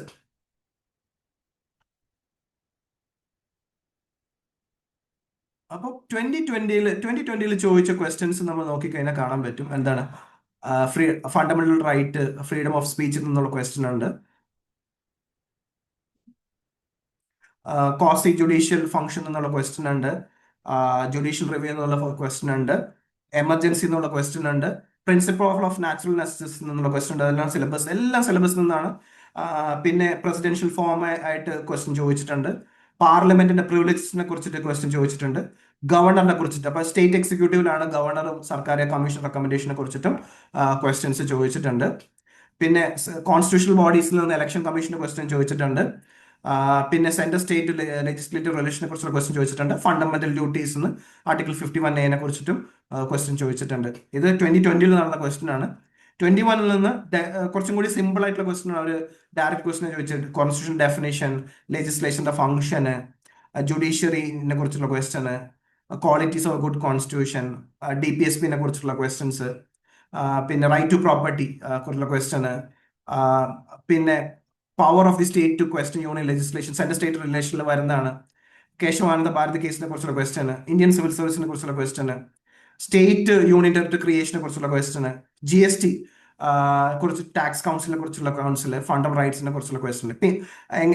ഇത് കുറച്ചും കൂടി ക്വസ്റ്റ്യൻ, ഞാൻ പറഞ്ഞ ക്വസ്റ്റ്യൻ ഡീറ്റെയിൽ ആയിട്ട് ഞാൻ ഡിസ്കസ് ചെയ്യുന്നില്ല. നിങ്ങൾക്ക് ഒരു ഫെമിലിയാരിറ്റി, കാര്യം ഇതേപോലെ ആയിരിക്കും ക്വസ്റ്റ്യൻ വരിക. ഏരിയാസ് ജസ്റ്റ് നിങ്ങൾ നോക്കുക, എന്താണ് സിലബസിനെ കണക്ട് ചെയ്യുക, ക്വസ്റ്റ്യൻ ആയിട്ട് കണക്ട് ചെയ്യുക. അപ്പൊ ഇതേ പാറ്റേണിലായിരിക്കും നിങ്ങൾക്ക് ക്വസ്റ്റ്യൻസ് വരാൻ പോകുന്നത് എന്ന് മാത്രം നിങ്ങൾ എന്ത് ചെയ്യാം, ഒരു ഐഡിയ ഉണ്ടാക്കി വെക്കുക. പിന്നെ ഗവേണൻസിലെ സിലബസ് എന്ന് പറയുന്നത് പബ്ലിക് പോളിസി ആൻഡ് ഗവേണൻസ്. അപ്പോൾ എന്താണ് പബ്ലിക് പോളിസി, എന്താണ് ഗവേണൻസ്? പബ്ലിക് പോളിസിയും ഗവേണൻസും തമ്മിലുള്ള ബന്ധം എന്താണ്? എന്താണ് LPG, ലിബറലൈസേഷൻ, പ്രൈവറ്റൈസേഷൻ, ഗ്ലോബലൈസേഷൻ? അതെങ്ങനെ ഗവേണൻസിനെ ബാധിക്കുന്നു? ഇതിൽ നിന്ന് റിലേറ്റഡ് ആയിട്ടുള്ള കറണ്ട് അഫയേഴ്സ്. അപ്പൊ ഇതിന് ക്വസ്റ്റ്യൻസ് ചോദിച്ചിട്ടുള്ള ഒരു ക്വസ്റ്റിനെ ചോദിച്ചിട്ടുള്ളൂ ഗവേണൻസിൽ നിന്നിട്ട്. ഗുഡ് ഗവേണൻസിന് റിലേറ്റഡ് ആയിട്ടുള്ള ക്വസ്റ്റ്യൻ ആണ്. ഇതാണ് ഗവേണൻസിന്റെ സിലബസും ചോദിച്ചിട്ടുള്ളത്. ഇതുവരെ 2 പേപ്പറിൽ നിന്നിട്ട് ആകെ ഒരു ക്വസ്റ്റിനെ ചോദിച്ചിട്ടുള്ളൂ. സോഷ്യൽ ജസ്റ്റിസ് എന്ന് ഞാനിവിടെ ഉദ്ദേശിക്കുന്നത്, ഇവിടെ ആ topic human rights, woman rights, schedule caste, schedule tribe rights, child rights, പിന്നെ അവരെ റിലേറ്റഡ് ആയിട്ടുള്ള ഇമ്പോർട്ടന്റ് ആക്ട്സ്, അതിന് റിലേറ്റഡ് ആയിട്ടുള്ള കറണ്ട് ഇഷ്യൂസ്. അതിൽ നിന്ന് ചോദിച്ചിട്ടുള്ള ഒരു ക്വസ്റ്റിന് ചൈൽഡ് റിലേറ്റഡ് ആയിട്ടുള്ള എഡ്യൂക്കേഷൻ ഓൺ ചൈൽഡും കൺവെൻഷൻ ഓൺ ചൈൽഡ് റൈറ്റും ആയിട്ടുള്ള ക്വസ്റ്റൻ ആണ് ചോദിച്ചിട്ടുള്ളത്, ഇതുവരെ ചോദിച്ചിട്ടുള്ളത്. അപ്പൊ ഇതേപോലെ വുമൻ റൈറ്റ്സും, വുമൻ കൺവെൻഷൻസും, ഹ്യൂമൻ റൈറ്റ്സും, അതർ റിലേറ്റഡ് ആയിട്ടുള്ള ആക്ട്സും, ഷെഡ്യൂൾ കാസ്റ്റ്, ഷെഡ്യൂൾ ട്രൈബിന്റെ റൈറ്റ്സും അവരുടെ ആക്ട്സും എല്ലാം നമ്മൾ അതിന്റെ കമ്മീഷൻസും എല്ലാം നമ്മൾ പഠിക്കണം. റിലേറ്റഡ് ആയിട്ടുള്ള കാര്യങ്ങളെല്ലാം പഠിക്കണം. അത്രയേ ഉള്ളൂ ഈ ഏരിയയിൽ നിന്ന് പഠിക്കാനുള്ള ഏരിയാസ് ഒക്കെ. ഇന്റർനാഷണൽ റിലേഷൻസിനും സിലബസ് ഇത്രയും പറയുന്നുണ്ടെങ്കിൽ, ആകെ ഇത്രയും ക്വസ്റ്റ്യൻ ചോദിച്ചപ്പോൾ നമ്മൾ ബേസിക് ആയിട്ട് ഇന്ത്യസ് ഫോറിൻ പോളിസീസ് എന്താണ്, അത് ഇവോൾവ് ചെയ്ത് എങ്ങനെയാണ്, അത് നെഹ്റുവിൻ പീരീഡ് മുതൽ ഇപ്പോഴത്തെ കറണ്ട് ഗവൺമെന്റിന്റെ ഫോറിൻ പോളിസീസ് എങ്ങനെയാണെന്നുള്ളത് പഠിക്കുക. ഇമ്പോർട്ടൻറ്റ് ഇന്റർനാഷണൽ ഓർഗനൈസേഷനെ കുറിച്ച് ഒരു ജനറൽ ഐഡിയ ഉണ്ടാക്കുക. സോ മേ ബി എഗെയിൻ 1-2 ക്വസ്റ്റ്യനെ ഇന്റർനാഷണൽ റിലേഷൻ അവർ ചോദിക്കുള്ളൂ, കാര്യം അത്രേ അതിന്റെ വെയിറ്റേജ് ഉള്ളൂ. അപ്പൊ അതനുസരിച്ച് നമ്മൾ അതിന് ഇന്റർനാഷണൽ റിലേഷൻ അപ്പൊ അത്രയും സമയം കൊടുത്താൽ മതി. ഒരു പ്രിൻസിപ്പിൾസ് ഓഫ് ഇന്ത്യൻ ഫോറിൻ പോളിസിയെ കുറിച്ചിട്ട് ഒരു ക്വസ്റ്റ്യൻ ചോദിച്ചിട്ടുണ്ട്. പിന്നെ ഒരു കോസ്റ്റ് ലൈൻ സെക്യൂരിറ്റിയെ കുറിച്ചിട്ട് ഒരു ക്വസ്റ്റ്യൻ ചോദിച്ചിട്ടുണ്ട്. ഇതൊരു out of the syllabus question. ആകെ ഒരു ക്വസ്റ്റ്യൻ മാത്രമേ എനിക്ക് ഔട്ട് ഓഫ് ദി സിലബസ് ആയിട്ട് തോന്നിയിട്ടുള്ളൂ. അപ്പൊ അതൊരു കോസ്റ്റൽ സെക്യൂരിറ്റിയും നമുക്ക് ഫോറിൻ പോളിസിയുടെ ഭാഗമായിട്ട്, നമുക്ക് ഇന്റർനാഷണൽ റിലേഷൻസിന്റെ ഭാഗമായിട്ട്, അല്ലെങ്കിൽ അതിന്റെ കാരണം ഫോറിൻ പോളിസിയിൽ ഒരു ഇമ്പോർട്ടന്റ് തിങ് ആണ് ഇത് സെക്യൂരിറ്റി എന്ന് പറയുന്നത്. ഇന്ത്യ സെക്യൂരിറ്റി ഒരു ഇമ്പോർട്ടന്റ് പോളിസി പ്രിൻസിപ്പിൾ ആണ്. അപ്പൊ അങ്ങനെ നമുക്ക് കണക്ട് ചെയ്ത് പഠിക്കാം. ഇതാണ് ഇന്റർനാഷണൽ റിലേഷനിലെ സിലബസും ക്വസ്റ്റ്യനും. ദെൻ അങ്ങനത്തെ ഇമ്പോർട്ടന്റ് ആയിട്ടുള്ള ഒരു ഏരിയ ഞാൻ പറഞ്ഞേ, സയൻസ് ആൻഡ് ടെക്നോളജിയിൽ സിലബസിൽ പറയുന്ന ഓരോ വേർഡും ഭയങ്കര ഇമ്പോർട്ടന്റ് ആണ്. അതിൽ നിന്ന് തന്നെയാണ് ക്വസ്റ്റ്യൻസ് ചോദിച്ചിട്ടുള്ളത്. ഇപ്പൊ സയൻസ് ആൻഡ് ടെക്നോളജി സിലബസ് എന്ന് പറയുന്നത് ഒരു nature and scope of science and technology ചോദിച്ചിട്ടുണ്ട്, റെലവൻസ് ചോദിച്ചിട്ടുണ്ട്, നാഷണൽ പോളിസി ചോദിച്ചിട്ടുണ്ട്, ഇന്നോവേഷൻ ചോദിച്ചിട്ടുണ്ട്. Innovation in science and technology, ഇതിൽ നിന്ന് തന്നെയാണ് ക്വസ്റ്റ്യൻസ് ചോദിച്ചിട്ടുള്ളത്. പിന്നെ basics of everyday science, human body, public health and community medicine, അതിൽ നിന്ന് ക്വസ്റ്റ്യൻ ചോദിച്ചിട്ടുണ്ട് കേട്ടോ. ഭയങ്കര ഇമ്പോർട്ടന്റ് ഏരിയ ആണ് public health and community medicine. Food and nutrition, health care സിലബസിൽ പറയുന്ന, അപ്പൊ just health care in India, health care in Kerala, അങ്ങനെ കമ്പയർ ചെയ്ത് വേണം നമ്മൾ പഠിക്കേണ്ടത്. കുറെ കാര്യങ്ങൾ നമ്മൾ ഇന്ത്യയും കേരളമായിട്ട് വേണം കമ്പയർ ചെയ്ത് പഠിക്കേണ്ടത്. Institutions and organisation in India promoting integration of science and technology and innovation. അപ്പോൾ ഇൻസ്റ്റിറ്റ്യൂട്ട് ആൻഡ് ഓർഗനൈസേഷൻ, പിന്നെ contribution of prominent Indian scientist. അപ്പോൾ ഇമ്പോർട്ടന്റ് ഓർഗനൈസേഷൻസും institutes in India promoting science and technology, അതുപോലെ തന്നെ പ്രോമിനന്റ് ഇന്ത്യൻ സയന്റിസ്റ്റിനെ കുറിച്ചൊക്കെ എന്ത് ചെയ്യുക, ഒരു ഇതൊക്കെ ഒരു ഓരോ ഇമ്പോർട്ടൻറ്റ് സയന്റിസ്റ്റിനെ എടുത്തിട്ട് ഒരു 4-5 പോയിന്റ് പഠിച്ചാൽ മതി. പ്രോമിനന്റ് ആയിട്ട് ഒരു 10-15 പേരെ നമ്മൾ പഠിക്കേണ്ട ആവശ്യമുള്ളൂ. അപ്പോൾ അവരെ കുറിച്ചിട്ട് 5-6 പോയിന്റ് ഉണ്ട്, ജസ്റ്റ് നോട്ടീസ് മെറ്റീരിയൽ നിങ്ങൾക്ക് തരും, അത് ജസ്റ്റ് ഒന്ന് വായിച്ചാൽ മതി. ക്വസ്റ്റ്യൻ വന്നാൽ നിങ്ങൾക്ക് ഡയറക്റ്റ്ലി ആൻസർ ചെയ്യാൻ പറ്റും. ഇനി ICT, ഇൻഫർമേഷൻ കമ്മ്യൂണിക്കേഷൻ ടെക്നോളജിയിലുള്ള basics, nature, scope, day to day ലൈഫിൽ ICT ഇൻഡസ്ട്രി ആയിട്ടുള്ള കണക്ഷൻ, ICT ഗവർണൻസും തമ്മിലുള്ള ക്വസ്റ്റ്യൻസ്, ഗവൺമെന്റ് സ്കീംസ്, ICT വെച്ചിട്ടുള്ള government schemes, governance programmes question ഉണ്ട്. പിന്നെ വേർഡ്, നെറ്റിക്വിറ്റ്സ്, ഇതൊക്കെ ക്വസ്റ്റ്യൻ ചോദിച്ചില്ല. എന്താണ് നെറ്റിക്വിറ്റ്? ഇന്റർനെറ്റും എറ്റിക്വിറ്റും തമ്മിലുള്ള ചേർന്നതാണ്. Means having a proper etiquette while using internet, അതാണ് നെറ്റിക്വിറ്റ്. അപ്പൊ അങ്ങനെയൊക്കെ അറിഞ്ഞിരിക്കുക. Cyber security, national cyber crime policy, MIS, management information system related with that. Artificial intelligence എന്താണ്? ആർട്ടിഫിഷ്യൽ ഇന്റലിജൻസ് കുറെ ഇപ്പൊ എല്ലാവരും അത് യൂസ് ചെയ്യുന്നുണ്ട്. ഇപ്പൊ ബെനിഫിറ്റ് എന്താണ്, ഇമ്പാക്ട് എന്താണ്? റോബോട്ടിക്സ്, ഇപ്പൊ റോബോട്ടിക്സിനെ കുറിച്ചുള്ള ബേസിക് ആയിട്ടുള്ള കാര്യങ്ങൾ അറിഞ്ഞിരിക്കുക. അപ്പൊ ഇതാണ് ICT എന്നുള്ള ക്വസ്റ്റ്യൻ. പിന്നെ സ്പേസും ഡിഫൻസും. സ്പേസിൽ സ്പെസിഫിക് ആയിട്ട് അവര് ഇന്ത്യയുടെ സ്പേസ് പ്രോഗ്രാം പറയുന്നുണ്ട്, ISRO പറയുന്നുണ്ട്, വേരിയസ് സാറ്റലൈറ്റ് പ്രോഗ്രാം പറയുന്നുണ്ട്. ഇതൊക്കെ പഠിച്ചിരിക്കുക. പിന്നെ DRDO കുറിച്ച് പറയുന്നുണ്ട്, അവരുടെ വിഷൻ മിഷൻ ആക്ടിവിറ്റീസിനെ കുറിച്ച് പറയുന്നുണ്ട്, അത് പഠിക്കുക. പിന്നെ എനർജി റിക്വയർമെന്റ് ആൻഡ് എഫിഷ്യൻസി, അപ്പൊ renewable and non renewable energy, ഇന്ത്യയുടെ energy needs, energy policy of India, nuclear policy, energy security, ഇതൊക്കെയാണ് സിലബസിൽ പറയുന്നത്. പിന്നെ ബയോടെക്നോളജി പറയുന്നുണ്ട്, ഗ്രീൻ ടെക്നോളജി പറയുന്നുണ്ട്, നാനോ ടെക്നോളജി പറയുന്നുണ്ട്. പിന്നെ അവർ പറയുന്നുണ്ട് ഇതിൽ നിന്നൊക്കെ വേണമെങ്കിൽ കറണ്ട് അഫയേഴ്സ്, ഇതിൽ നിന്നുള്ള ഇമ്പോർട്ടൻറ്റ് കറണ്ട് അഫയേഴ്സ്. ഇതാണ് സയൻസ് ആൻഡ് ടെക്നോളജിയുടെ സിലബസ്. ഇതെല്ലാം നമ്മൾ ക്വസ്റ്റ്യൻ നോക്കിക്കഴിഞ്ഞാൽ ഡയറക്റ്റ് സിലബസ് ലിങ്ക്ഡ് ആണ് ക്വസ്റ്റ്യൻസ് എല്ലാം. ഇന്നോവേഷനും ഇന്ത്യൻ ഓർഗനൈസേഷൻ ഇൻസ്റ്റിറ്റ്യൂട്ട് നമ്മളുടെ ഇന്നോവേഷൻ സയൻസ് ആൻഡ് ടെക്നോളജിയുടെ ക്വസ്റ്റ്യൻ ചോദിച്ചിട്ടുണ്ട്. പ്രോമിനന്റ് ഇന്ത്യൻ സയന്റിസ്റ്റ് അല്ലെങ്കിൽ ടെക്നോളജിസ്റ്റിനെ കുറിച്ച് ക്വസ്റ്റ്യൻ ചോദിച്ചിട്ടുണ്ട്. ആർട്ടിഫിഷ്യൽ ഇന്റലിജൻസിനെ കുറിച്ച് ക്വസ്റ്റ്യൻ ചോദിച്ചിട്ടുണ്ട്. Public health and community medicine ഇനിഷ്യേറ്റീവിനെ കുറിച്ച് ക്വസ്റ്റ്യൻ ചോദിച്ചിട്ടുണ്ട്. ബ്രഹ്മോസ് DRDO വരുന്നതാണ്. പിന്നെ ഇന്ത്യസ് റിന്യൂവബിൾ എനർജിയെ കുറിച്ചിട്ട് ക്വസ്റ്റ്യൻ ചോദിച്ചിട്ടുണ്ട്. അപ്പൊ ഇതെല്ലാം നോക്കിക്കഴിഞ്ഞാൽ സയൻസ് ആൻഡ് ടെക്നോളജിയുടെ ക്വസ്റ്റ്യൻ നോക്കിക്കഴിഞ്ഞാൽ ഡയറക്ട്ലി റിലേറ്റഡ് വിത്ത് സിലബസ് പുറത്തു പോകാണ്ടാണ് സയൻസ് ആൻഡ് ടെക്നോളജി എന്നുള്ള ക്വസ്റ്റ്യൻസ് വന്നിട്ടുള്ളത്. അതുകൊണ്ടാണ് ഞാൻ പറഞ്ഞത് പൊളിറ്റി പോലെ തന്നെ സയൻസ് ആൻഡ് ടെക്നോളജി നിങ്ങൾക്ക് നന്നായിട്ട് പഠിക്കുകയാണെങ്കിൽ സ്കോർ ചെയ്യാൻ പറ്റും. പിന്നെ ISROന്റെ ക്വസ്റ്റ്യൻ ചോദിച്ചിട്ടുണ്ട്, DRDOയുടെ ക്വസ്റ്റ്യനും ചോദിച്ചിട്ടുണ്ട്. ഇതാണ് 2020 ചോദിച്ചിട്ടുള്ള സയൻസ് ആൻഡ് ടെക്നോളജിന്റെ ക്വസ്റ്റ്യൻസ്. അതേപോലെ 21 ഇൻഡസ്ട്രി 4.0 കുറിച്ച് ചോദിച്ചിട്ടുണ്ട്. ഡിജിറ്റൽ എക്കണോമിയും ഡിജിറ്റൽ പേയ്മെന്റും അതിന് ഡിജിറ്റൽ സെക്യൂരിറ്റിനെ കുറിച്ചിട്ടുള്ള ക്വസ്റ്റ്യൻ ചോദിച്ചിട്ടുണ്ട്. ആയുഷ്, പബ്ലിക് ഹെൽത്ത്, ആയുഷുമായിട്ട് റിലേറ്റഡ്, ആയുഷും മോഡേൺ മെഡിസിനും തമ്മിൽ ഇതിനെ കുറിച്ചുള്ള കമ്പയർ ചെയ്തിട്ടുള്ള ഒരു ക്വസ്റ്റ്യൻ ചോദിച്ചിട്ടുണ്ട്. ഞാൻ പറഞ്ഞില്ല, ക്വസ്റ്റ്യൻസ് എല്ലാം നിങ്ങൾക്ക് ഷെയർ ചെയ്യാം. നമുക്ക് വേറെ പല കാര്യങ്ങളും ഡിസ്കസ് ചെയ്യാണ്ട് ജസ്റ്റ് നിങ്ങൾക്ക് ഒരു ഫെമിലറൈസേഷൻ കാണിക്കുന്നേ ഉള്ളൂ. ഓക്കെ. പിന്നെ ആർട്ടിഫിഷ്യൽ ഇന്റലിജൻസും റോബോട്ടിക്സും ഹെൽത്ത് കെയർ സിസ്റ്റം ആയിട്ടുള്ള ഒരു ക്വസ്റ്റ്യൻ ചോദിച്ചിട്ടുണ്ട്. ഗവർണൻസ് തമ്മിലുള്ള ക്വസ്റ്റ്യൻ ചോദിച്ചിട്ടുണ്ട്. ഇന്ത്യൻ സ്പേസ് ബേസ്ഡ് ആസ്ട്രോണമിക്കൽ ഒബ്സർവേറ്ററിനെ കുറിച്ച് ക്വസ്റ്റ്യൻ ചോദിച്ചിട്ടുണ്ട്. സെൻഡിങ് ഹ്യൂമൻസ് ടു സ്പേസിനെ കുറിച്ചുള്ള ക്വസ്റ്റ്യൻ ചോദിച്ചിട്ടുണ്ട്. ഇന്ത്യസ് ന്യൂക്ലിയർ പവർ പ്രോഗ്രാമിനെ കുറിച്ച് ക്വസ്റ്റ്യൻ ചോദിച്ചിട്ടുണ്ട്. മിഷൻ ശക്തിയെ കുറിച്ച് ചോദിച്ചിട്ടുണ്ട്. ISROയുടെ GSAT പ്രോഗ്രാമിനെ കുറിച്ച് ചോദിച്ചിട്ടുണ്ട്.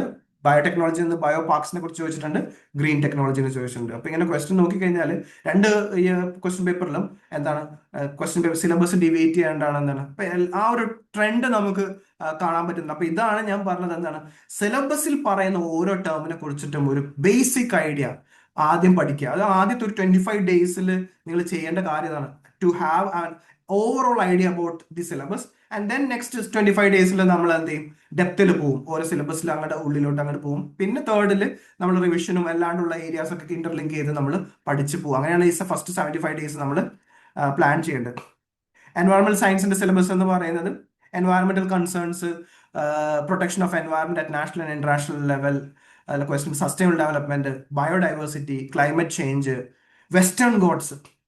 ഇത് ഇമ്പോർട്ടൻ്റ് ആട്ടോ. വെസ്റ്റേൺ ഗോഡ്സ് എടുത്ത് പറയുന്നുണ്ട്. അപ്പോൾ വെസ്റ്റേൺ ഗോഡ്സ് എടുത്ത് നല്ല രീതിയിൽ ഫീച്ചേഴ്സും ക്യാരക്ടറിസ്റ്റിക്സും ഇഷ്യൂസും പഠിച്ചിരിക്കണം.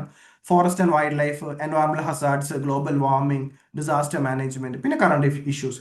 ഇതാണ് എൻവയോൺമെന്റിൽ നിന്നുള്ള നിങ്ങളുടെ സിലബസ്. എൻവയോൺമെന്റിൽ നിന്നുള്ള ക്വസ്റ്റ്യൻസും ഡയറക്റ്റ് ആണ്. Sustainable development goal 13 is related with, അത് എൻവയോൺമെന്റും റിലേറ്റഡ് ആയിട്ടുള്ള ക്വസ്റ്റ്യൻ ആണ്. വെസ്റ്റേൺ ഗോഡ്സിനെ കുറിച്ചിട്ട് സ്കൈ ഐലൻഡ് എന്നുള്ള കൺസെപ്റ്റിനെ കുറിച്ച് ചോദിച്ചിട്ടുണ്ട്. ഗ്രീൻ കെമിസ്ട്രീനെ കുറിച്ച് ക്വസ്റ്റ്യൻ ചോദിച്ചിട്ടുണ്ട്. ക്ലൈമറ്റ് ചേഞ്ചിനെ കുറിച്ച് ചോദിച്ചിട്ടുണ്ട്, ഡിസാസ്റ്റർ മാനേജ്മെന്റിൽ നിന്ന് എക്സോൺ വാൽഡീസിന്റെ ഡിസാസ്റ്ററിനെ കുറിച്ച് ചോദിച്ചിട്ടുണ്ട്. പിന്നെ 21 ഒരു ഇമ്പോർട്ടന്റ് ക്ലൈമറ്റ് സമ്മിറ്റിനെ കുറിച്ച് ചോദിച്ചിട്ടുണ്ട്, ജോഹാനസ്ബർഗ് സമ്മിറ്റിനെ കുറിച്ച് ചോദിച്ചിട്ടുണ്ട്. ടെമ്പറേച്ചർ ചേഞ്ച് ആയിട്ടുള്ള റീജിയണൽ ഇമ്പാക്റ്റിനെ കുറിച്ചുള്ള ക്വസ്റ്റ്യൻ ചോദിച്ചിട്ടുണ്ട്. The role of NGO in എൻവയോൺമെന്റൽ പ്രൊട്ടക്ഷനെ കുറിച്ചിട്ട് ക്വസ്റ്റ്യൻ ചോദിച്ചിട്ടുണ്ട്. എല്ലാം സിലബസ് റിലേറ്റഡ് ആണ്. നിങ്ങൾ കണക്ട് ചെയ്യുകയാണെങ്കിൽ നിങ്ങൾക്ക് കാണാൻ പറ്റും. ഇതാണ് എൻവയോൺമെന്റ് റിലേറ്റഡ് നിന്നുള്ള ക്വസ്റ്റ്യൻസ് ഉള്ളത്. ഇതാണ് പാറ്റേൺ. സിമിലർ പാറ്റേണിൽ തന്നെ ആയിരിക്കും സിലബസിൽ നിന്ന് ഇതേപോലെയുള്ള കറണ്ട് അഫയേഴ്സും അല്ലാണ്ട് അല്ലെങ്കിൽ കൺസെപ്റ്റ് റിലേറ്റഡ് ആയിട്ടുള്ള ക്വസ്റ്റ്യൻസ് ആയിരിക്കും ഇനി വരാൻ പോകുന്ന 25 മെയിൻസിലും. അവർ ഇതേ പാറ്റേൺ ആയിരിക്കും. പാറ്റേൺ ഇത് തന്നെയായിരിക്കും, ഒരു മാറ്റം വേണ്ട. കാരണം സിലബസ് അവർ ഓൾറെഡി സിലബസിൽ മാറ്റം വരുത്തിയിട്ടില്ല. അപ്പോൾ പാറ്റേണും ക്വസ്റ്റ്യൻ പേപ്പർ പാറ്റേണും ഓൾമോസ്റ്റ് സിമിലർ തന്നെയായിരിക്കും. അപ്പോൾ അതനുസരിച്ചിട്ട് പഠിച്ച് പോയാൽ മതി. ലാസ്റ്റ് പേപ്പർ 3 എഗെയിൻ പേപ്പർ 2 പോലെ തന്നെ പേപ്പർ 3യും നിങ്ങൾക്ക് സ്കോറിംഗ് ആണ്. പഠിക്കുന്ന രീതിയിൽ പഠിച്ചു കഴിഞ്ഞാൽ ഇതിലും കുറെ പ്രഡിക്റ്റബിലിറ്റി ഉണ്ട്. ഇന്ത്യൻ എക്കണോമി ആണെങ്കിലും കേരള എക്കണോമി ആണെങ്കിലും ജോഗ്രഫി ആണെങ്കിലും. അപ്പോൾ കുറച്ച് ടൈം ഇൻവെസ്റ്റ് ചെയ്താൽ കൺസെപ്റ്റ്സ് ഉണ്ട് ഇവിടെ. ഈ പേപ്പറിൽ ഒരുപാട് ഇപ്പൊ എക്കണോമിന്റെ കുറെ കൺസെപ്റ്റ്സ് പഠിക്കേണ്ടി വരും, ജോഗ്രഫിന്റെ കുറെ കൺസെപ്റ്റ്സ് പഠിക്കേണ്ടി വരും. ഇവിടെയൊക്കെ നിങ്ങൾക്ക് കൺസെപ്റ്റൽ പ്രോബ്ലംസ് ഈ ആൻസർ ചെയ്യുന്നതിൽ കൺസെപ്റ്റൽ പ്രോബ്ലം ഉണ്ടെന്നുണ്ടെങ്കിൽ ഇൻഡിവിജ്വലി നിങ്ങൾക്ക് ചോദിച്ചു കഴിഞ്ഞാൽ ആ റിലേറ്റഡ് ആയിട്ടുള്ള കൺസെപ്റ്റ് ആൻസറിങ്ങിന്റെ ഇടയിൽ ആ ടോപ്പിക്കിനെ സംബന്ധിച്ചിട്ട് നിങ്ങൾക്ക് പേഴ്സണലി നിങ്ങൾക്ക് കൺസെപ്റ്റ് ഡൗട്ടൊക്കെ വരുമ്പോൾ നിങ്ങൾക്ക് സ്വാഭാവികമായിട്ടും ആ ഹെൽപ്പ് നിങ്ങൾക്ക് കിട്ടുന്നതായിരിക്കും. കൺസെപ്റ്റൽ ക്ലാരിറ്റി ഉണ്ടാകാൻ വേണ്ടിയിട്ട് പഠിക്കാനുള്ള റെഫറൻസ് മെറ്റീരിയൽ തരും. അതിൽ നിങ്ങൾക്ക് വായിക്കുമ്പോൾ ഡൗട്ട് ഉണ്ടെങ്കിൽ അത് ഏത് സബ്ജക്റ്റ് ആണെങ്കിലും നിങ്ങൾക്ക് സപ്പോർട്ട് സിസ്റ്റം നമ്മൾ പ്രൊവൈഡ് ചെയ്യുന്നതായിരിക്കും. അപ്പോൾ ഇവിടെ വെയിറ്റേജ് നോക്കിയേ പേപ്പർ 3 ഇന്ത്യൻ എക്കണോമി. ഞാൻ ഇന്ത്യൻ എക്കണോമിനെയും കേരള എക്കണോമിനെയും നമ്മൾ from the examination point of view marks കാണിച്ചു തന്നേ ഉള്ളൂ. പക്ഷെ നമ്മൾ കണക്ട് ചെയ്ത് വേണം ഇന്ത്യൻ എക്കണോമിയും കേരള എക്കണോമിയും പഠിക്കാൻ. ക്വസ്റ്റ്യൻസ് അങ്ങനെയാണ് കണക്ട് ചെയ്തിട്ടാണ് വരുന്നത്. അങ്ങനെ വരുമ്പോൾ പേപ്പർ 3 65 മാർക്കാണ് എക്കണോമിക്കുള്ളത്. ശരിക്കും പറഞ്ഞാൽ സിലബസിൽ കേരള എക്കണോമി എന്ന് പറയുന്നില്ല, എക്കണോമി ആൻഡ് പ്ലാനിംഗ് എന്നാണ് ഹെഡിങ് പറയുന്നത്. അതിൽ 9 മൊഡ്യൂൾസിൽ 2 മൊഡ്യൂൾ കേരള എക്കണോമിയും ബാക്കി 7 മൊഡ്യൂൾസ് ഇന്ത്യൻ എക്കണോമിയാണ്. അപ്പൊ ആ 9 മൊഡ്യൂൾസ് നിന്ന് 65 മാർക്കാണ്. അപ്പൊ ഏറ്റവും കൂടുതൽ കേസ് മെയിൻസിന് ഇമ്പോർട്ടൻസ് കൊടുക്കേണ്ട ഒരു സബ്ജക്റ്റ് ഒരു സംശയവും വേണ്ട എക്കണോമിയാണ്. അതുകൊണ്ട് തന്നെ നിങ്ങൾ ഡെയിലി 2 മണിക്കൂർ ഒരു 2 മണിക്കൂർ ഇന്ത്യൻ എക്കണോമിക്കും ഈവൻ 1 മണിക്കൂർ കേരള എക്കണോമിക്കും നിങ്ങൾ കൊടുത്തേ പറ്റൂ. അങ്ങനെ വേണം നിങ്ങൾ പഠിക്കേണ്ടത്. അത് കൺസെപ്റ്റ് ആദ്യം പഠിക്കുക, പിന്നെ ആൻസർ എഴുതി കൺസെപ്റ്റ് പഠിക്കുമ്പോൾ തന്നെ ആൻസർ എഴുതി പ്രാക്ടീസ് ചെയ്ത് പോവുക. അങ്ങനെ ഒരു സ്ട്രാറ്റജിയാണ് നമ്മൾ ഫോളോ ചെയ്യേണ്ടത്. ജോഗ്രഫിയിൽ നിന്ന് 2 വർഷവും 2 പേപ്പറിലും 35 മാർക്കാണ് ജോഗ്രഫിക്ക് വന്നിട്ടുള്ളത്. 25 മാർക്കിന് കേരള എക്കണോമിയിൽ നിന്ന് ക്വസ്റ്റ്യൻ ചോദിച്ചിട്ടുണ്ട്, 40 മാർക്കിന് ഇന്ത്യൻ എക്കണോമിയിൽ നിന്നും ക്വസ്റ്റ്യൻ ചോദിച്ചിട്ടുണ്ട്. നമുക്ക് സിലബസും ക്വസ്റ്റ്യൻസും കാണാം. ഇന്ത്യൻ എക്കണോമിയിൽ എന്തൊക്കെയാ പറയുന്നത്? Indian economy on the eve of independence, പിന്നെ പോസ്റ്റ് റിഫോം പീരിയഡ്, അതായത് 1991 നമ്മൾ ന്യൂ എക്കണോമിക് പോളിസി കൊണ്ടുവന്നത്. അപ്പോൾ പോസ്റ്റ് റിഫോം പീരിയഡ്, പിന്നെ ന്യൂ എക്കണോമിക് റിഫോംസ്, അതായത് 91 ശേഷമുള്ള റിഫോംസ്, നീതി ആയോഗ്, പിന്നെ കൺസെപ്റ്റ്സ് ആണ് national income, per capita income, അങ്ങനെ റിലേറ്റഡ് ആയിട്ടുള്ള സെക്ടറൽ കമ്പോസിഷൻ, അത് എല്ലാം കൺസെപ്റ്റ് ആണ്. GDP നാഷണൽ ഇൻകമായിട്ട് ബേസ്ഡ് ആയിട്ടുള്ള കൺസെപ്റ്റ് ആണ്. പിന്നെ ഡെവലപ്മെന്റ്, അതിൽ എക്സ്പ്ലിസിറ്റ് ആയിട്ട് അവർ 5 ഇയർ പ്ലാൻ പറയുന്നുണ്ട്. ഇത് ഫസ്റ്റ് മൊഡ്യൂളാണ്. സെക്കൻഡ് മൊഡ്യൂളിൽ അഗ്രികൾച്ചറൽ സെക്ടറിനെ കുറിച്ചിട്ടുള്ളത്. അതിൽ ലാൻഡ് റിഫോംസ് പറയുന്നുണ്ട്, മേജർ ക്രോപ്പിംഗ് പാറ്റേൺ പറയുന്നുണ്ട്, ടെക്നോളജിക്കൽ ചേഞ്ച് ഇൻ അഗ്രികൾച്ചർ പറയുന്നുണ്ട്, ഇറിഗേഷൻ പറയുന്നുണ്ട്, അഗ്രികൾച്ചറൽ പ്രൈസിങ്, അതായത് MSP മിനിമം സപ്പോർട്ട് പ്രൈസ് ഒക്കെ വരുന്നത് അഗ്രികൾച്ചറൽ പ്രൈസിങ്ങിലാണ്, agriculture finance policy and marketing, food security, public distribution system, green revolution, sustainable agriculture, organic farming. ഇതാണ് agriculture സെക്ടറിന്റെ syllabus. ഇത് ഇതിനൊക്കെ ഒരു കോംപ്രിഹെൻസീവ് മെറ്റീരിയൽ അവൈലബിൾ ആണ്, അത് പഠിക്കുക, പിന്നെ ആൻസർ ചെയ്ത. ഇതാണ് നമ്മുടെ strategy. Industrial sector, public enterprises, അവരുടെ പെർഫോമൻസ്, ഇൻഡസ്ട്രിയലൈസേഷന്റെ ഗ്രോത്ത് പാറ്റേൺ, ഇൻഡസ്ട്രിയൽ പോളിസിയിൽ നിന്ന് നമുക്ക് പഠിക്കേണ്ട ഏരിയാസ് അതൊക്കെയാണ്. പിന്നെ small scale sector, productivity, industrial sector, special economic zone, foreign investment, e commerce, effects of liberalisation on economy, അത് 91 ശേഷമുള്ളതാണത്. അതാണ് ഇൻഡസ്ട്രിയിൽ നിന്നുള്ള. അപ്പോൾ അഗ്രികൾച്ചർ ഉണ്ട്, ഇൻഡസ്ട്രി ഉണ്ട്, പിന്നെ ബേസിക് കൺസെപ്റ്റ്സ് ഉണ്ട്, പിന്നെ ഇൻഫ്രാസ്ട്രക്ചർ അതിന്റെ മീനിങ് ഇമ്പോർട്ടൻസ് ചോദിക്കുന്നുണ്ട്, ഇൻഫ്രാസ്ട്രക്ചർ എടുത്ത് പറയുന്നുണ്ട്. ഇത് ഇന്ത്യൻ എക്കണോമിയാണ് കേട്ടോ. അപ്പോൾ water supply, sanitation, energy and power, science and technology infrastructure, rural and urban infrastructure, പിന്നെ അല്ലാണ്ടുള്ള ഫിസിക്കൽ ഇൻഫ്രാസ്ട്രക്ചർ എടുത്ത് പറയുന്നുണ്ട്. Port, roads, airports, railways, telecommunication, dams, inlands waterways etcetera. ഇതിന്റെ എല്ലാത്തിനെയും ബേസിക് ആയിട്ടുള്ള ഇൻഫർമേഷൻ ബേസിക് ആയിട്ടുള്ള ഇതിൻ്റെയൊക്കെ ഗവൺമെന്റ് ഇമ്പോർട്ടൻറ്റ് ഗവൺമെന്റ് സ്കീംസ് ഉണ്ടെങ്കിൽ ആ ഗവൺമെന്റ് സ്കീംസ് ഒക്കെ പഠിക്കണം. ഒരു ഇമ്പോർട്ടൻ്റ് ആയിട്ടുള്ള കൺസെപ്റ്റ് ആണ് ഇത് സോഷ്യൽ ഇമ്പാക്ട് അസസ്മെന്റ്. സിലബസിൽ എടുത്ത് പറയുന്നുണ്ട്, ഡയറക്ട്ലി വേണമെങ്കിൽ ഒരു ക്വസ്റ്റ്യൻ വരാം എന്താണ് സോഷ്യൽ. അപ്പോൾ ഇതിനെ കണക്ട് ചെയ്തിട്ട് വേറൊരു ഇമ്പാക്ട് അസസ്മെന്റ് ഉണ്ട്, സിലബസിൽ പറയുന്നില്ല, എൻവയറമെന്റൽ ഇമ്പാക്ട് അസസ്മെന്റ്. അപ്പോൾ നമ്മൾ സോഷ്യൽ ഇമ്പാക്ട് അസസ്മെന്റ് പഠിക്കുമ്പോൾ എൻവയറമെന്റൽ ഇമ്പാക്ട് അസസ്മെന്റ് കൂടി പഠിക്കണം. കാരണം എൻവയറമെന്റ് നിങ്ങളുടെ സിലബസിലുള്ളതുകൊണ്ട് നമുക്ക് കമ്പയർ ചെയ്ത് പഠിക്കാം. പിന്നെ പോപ്പുലേഷൻ ഡെവലപ്മെന്റ് ആയിട്ടുള്ള ഏരിയ ആണുള്ളത്. അതിൽ സ്ട്രക്ചർ ഓഫ് പോപ്പുലേഷൻ, പിന്നെ അതിനെ കുറിച്ചിട്ടുള്ള കാര്യങ്ങൾ, റൂറൽ അർബൻ മൈഗ്രേഷൻ, അതിന് റിലേറ്റഡ് ആയിട്ടുള്ള സിലബസിൽ പറയുന്നുണ്ട്. പോപ്പുലേഷൻ റിലേറ്റഡ് ആയിട്ടുള്ളത്, പോവർട്ടി ഇക്വാളിറ്റി പറയുന്നുണ്ട്. കൺസെപ്റ്റ് അറിഞ്ഞിരിക്കണം, അൺഎംപ്ലോയ്മെന്റ് കൺസെപ്റ്റ്, ഇപ്പോഴത്തെ സ്റ്റാറ്റസ് ഒക്കെ അറിഞ്ഞിരിക്കുക, നാഷണൽ റൂറൽ എംപ്ലോയ്മെന്റ് പോളിസീസ് അറിഞ്ഞിരിക്കാം, ഇൻഡിക്കേറ്റേഴ്സ് ഓഫ് ഡെവലപ്മെന്റ് ഇതെല്ലാം അറിഞ്ഞിരിക്കുന്നത്. ഇതെല്ലാം എന്താണ് physical quality of life index, എന്താണ് ഹ്യൂമൻ ഡെവലപ്മെന്റ് ഇൻഡെക്സ്, എന്താണ് ഹ്യൂമൻ പോവർട്ടി ഇൻഡെക്സ്, അതിന്റെ gender development index, national happiness, ഇതെല്ലാം ഇതിന്റെ ഇൻഡെക്സും ഇതിന്റെ കൺസെപ്റ്റ്സും ഇതിന്റെ ലേറ്റസ്റ്റ് റിപ്പോർട്ടും അറിഞ്ഞിരിക്കുക. ലേറ്റസ്റ്റ് ഡാറ്റയാണ് നമ്മൾ വെച്ചിട്ട് വേണം, നമ്മൾ ലേറ്റസ്റ്റ് റിപ്പോർട്ടും ഡാറ്റ വെച്ചിട്ട് വേണം എന്ത് ചെയ്യേണ്ടത്, നമ്മൾ ഇത് പഠിക്കേണ്ട, ഇൻഡിക്കേറ്റേഴ്സ് ഓഫ് ഡെവലപ്മെന്റ് പഠിക്കേണ്ടത്. ഇതാണ് പോപ്പുലേഷൻ ഡെവലപ്മെന്റ് ടോപ്പിക്. പിന്നെ public finance, government budgeting, Indian public ഫിനാൻസിനെ കുറിച്ചിട്ടാണ് അവർ എടുത്തു. അപ്പോൾ നമ്മൾ ഇന്ത്യൻ പബ്ലിക് ഫിനാൻസ് പഠിക്കുമ്പോൾ കേരള എക്കണോമിയിൽ കേരള പബ്ലിക് ഫിനാൻസും പഠിക്കണം. അപ്പോൾ നമ്മൾ അത് കമ്പയർ ചെയ്തിട്ടായിരിക്കും നമ്മൾ പഠിക്കുക. ടാക്സ് സിസ്റ്റം, പബ്ലിക് എക്സ്പെൻഡിച്ചർ, ഇപ്പോൾ ഇന്ത്യൻ ഗവൺമെന്റ് പബ്ലിക് എക്സ്പെൻഡിച്ചർ പഠിക്കുമ്പോൾ കേരള ഗവൺമെന്റ് എക്സ്പെൻഡിച്ചർ നമ്മൾ പഠിക്കും. പബ്ലിക് ഡെപ്റ്റ് കൺസെപ്റ്റ് പഠിച്ചു കഴിഞ്ഞാൽ രണ്ടും നമ്മൾ കമ്പയർ ചെയ്തായിരിക്കും പഠിക്കുക. സെൻട്രൽ സ്റ്റേറ്റ് ഫിനാൻസ്, ഇതൊരു പോളിറ്റി ടോപ്പിക് ആണ്, പക്ഷെ ഇത് ഇന്ത്യൻ എക്കണോമിയിലാണ് കൊണ്ടുവന്നിട്ടുള്ളത്. Central state financial relation questions അവർ ചോദിച്ചിട്ടുണ്ട്. പിന്നെ ഫിസ്ക്കൽ പോളിസി, മോണിറ്ററി പോളിസി, അതിന് Indian banking, non banking financial institutions, GST സിലബസിൽ പറയുന്നത് വളരെ ഇമ്പോർട്ടൻറ്റ്. ഉറപ്പായിട്ടും GST നിന്ന് റിലേറ്റഡ് ആയിട്ട് ക്വസ്റ്റൻ എന്തായാലും വരും. സ്റ്റോക്ക് എക്സ്ചേഞ്ച്, ഷെയർ മാർക്കറ്റ്, ഇതാണ് പബ്ലിക് ഫിനാൻസിനുള്ള സിലബസ്. പിന്നെ ഫോറിൻ ട്രേഡ്, ഫോറിൻ ട്രേഡിന്റെ കൺസെപ്റ്റ്സ് നമ്മൾ അറിഞ്ഞിരിക്കണം. ബാലൻസ് ഓഫ് പേയ്മെന്റ് ഇവിടെ സിലബസിൽ പറയുന്നത്, ബാലൻസ് ഓഫ് പേയ്മെന്റ് പറയുന്നുണ്ട്. അപ്പോൾ balance of payment concept, current account എന്താണ്, ക്യാപിറ്റൽ അക്കൗണ്ട് എന്താണ്, ബാലൻസ് ഓഫ് പേയ്മെന്റ് സർപ്ലസ് എന്താണ്, അപ്പോൾ കൺസെപ്റ്റ് അതിനറിയില്ല. ഇന്ത്യയുടെ ഫോറിൻ ട്രേഡ്, അതിന്റെ കോമ്പോസിഷൻ, സ്ട്രക്ചർ, ഡയറക്ഷൻ എല്ലാം അറിഞ്ഞിരിക്കുക. പിന്നെ BOP, പോസ്റ്റ് റിഫോം പീരീഡ് എന്ന് വെച്ചാൽ 1991 ശേഷമുള്ള പീരീഡ്. ഇതിൽ നിന്നുള്ള ഇതെല്ലാമാണ് ഈ 7 മൊഡ്യൂളാണ് ഇന്ത്യൻ എക്കണോമി എന്ന് പറയുന്നത്. അപ്പൊ ഇതിൽ നിന്നുള്ള കറണ്ട് അഫയേഴ്സും അറിഞ്ഞിരിക്കുക. അപ്പൊ പേപ്പർ 2-ലും പേപ്പർ 3-ലും ആണ് സിലബസിൽ കറണ്ട് ഇഷ്യൂസ് പഠിക്കാൻ പറയുന്നത്. അപ്പൊ അത് റിലേറ്റഡ് ആയിട്ട് നമ്മൾ നോക്കുക. ഇങ്ങനെ ഇതാണ് ഇന്ത്യൻ എക്കണോമിയിൽ ചോദിച്ചുള്ള ക്വസ്റ്റ്യൻസ്. 40 മാർക്കിന്റെ ക്വസ്റ്റ്യൻസ്, എല്ലാ കൺസെപ്റ്റും അല്ലെങ്കിൽ സിലബസ് റിലേറ്റഡ് ആയിട്ടുള്ള ക്വസ്റ്റ്യൻസേ അവർ ചോദിച്ചിട്ടുള്ളൂ. പോവർട്ടിയിൽ നിന്ന് വിക്കസ് സർക്കിൾ ഓഫ് പോവർട്ടിന്റെ ക്വസ്റ്റ്യൻ ചോദിച്ചിട്ടുണ്ട്. അതിനെ കമ്പയർ ചെയ്തിട്ട് വിർച്വസ് സൈക്കിൾ ഓഫ് ഗ്രോത്ത് ആയിട്ടുള്ള ക്വസ്റ്റ്യൻ ചോദിച്ചിട്ടുണ്ട്. ഫുഡ് സെക്യൂരിറ്റി ചലഞ്ചസിനെ കുറിച്ച് ക്വസ്റ്റ്യൻ ചോദിച്ചിട്ടുണ്ട്. മൈക്രോ സ്മോൾ ആൻഡ് മീഡിയം എന്റർപ്രൈസിനെ കുറിച്ച് ക്വസ്റ്റ്യൻ ചോദിച്ചിട്ടുണ്ട്. പ്ലാനിംഗ് കമ്മീഷനും നീതി ആയോഗം തമ്മിൽ കമ്പയർ ചെയ്തിട്ടുള്ള ക്വസ്റ്റ്യൻ ചോദിച്ചിട്ടുണ്ട്. ഹ്യൂമൻ ഡെവലപ്മെന്റ് ഇൻഡെക്സിനെ കുറിച്ചുള്ള ക്വസ്റ്റ്യൻ ചോദിച്ചിട്ടുണ്ട്. ഇന്നോവേഷനിൽ നിന്ന് ക്രിയേറ്റീവ് ഡിസ്ട്രക്ഷൻ ഒക്കെ കൺസെപ്ച്വൽ ക്വസ്റ്റ്യൻ ചോദിച്ചിട്ടുണ്ട്. Central state financial relation directly syllabus എന്ന് ചോദിച്ചിട്ടുണ്ട്. Current account deficit, balance of payment ആണ്. ഇന്ത്യൻ ബാങ്കിങ് എന്നുള്ള ക്വസ്റ്റ്യൻ ചോദിച്ചിട്ടുണ്ട്. 21-ൽ 40 മാർക്ക് ക്വസ്റ്റ്യൻ മാക്രോ എക്കണോമിക് സ്റ്റെബിലിറ്റിന്റെ കൺസെപ്റ്റ് ചോദിച്ചിട്ടുണ്ട്. ഫുഡ് സെക്യൂരിറ്റി വീണ്ടും 2 സ്ഥലത്തും ഫുഡ് സെക്യൂരിറ്റി ചോദിച്ചിട്ടുണ്ട്. സ്റ്റാർട്ടപ്പിന്റെ കൺസെപ്റ്റിനെ കുറിച്ച് ചോദിച്ചിട്ടുണ്ട്. നീതി ആയോഗ്, GDP റിലേറ്റഡ് ആയിട്ടുള്ള ഒരു ഗവൺമെന്റിന്റെ ഒരു കറണ്ട് അഫയർ ക്വസ്റ്റ്യൻ ആയിരുന്നു.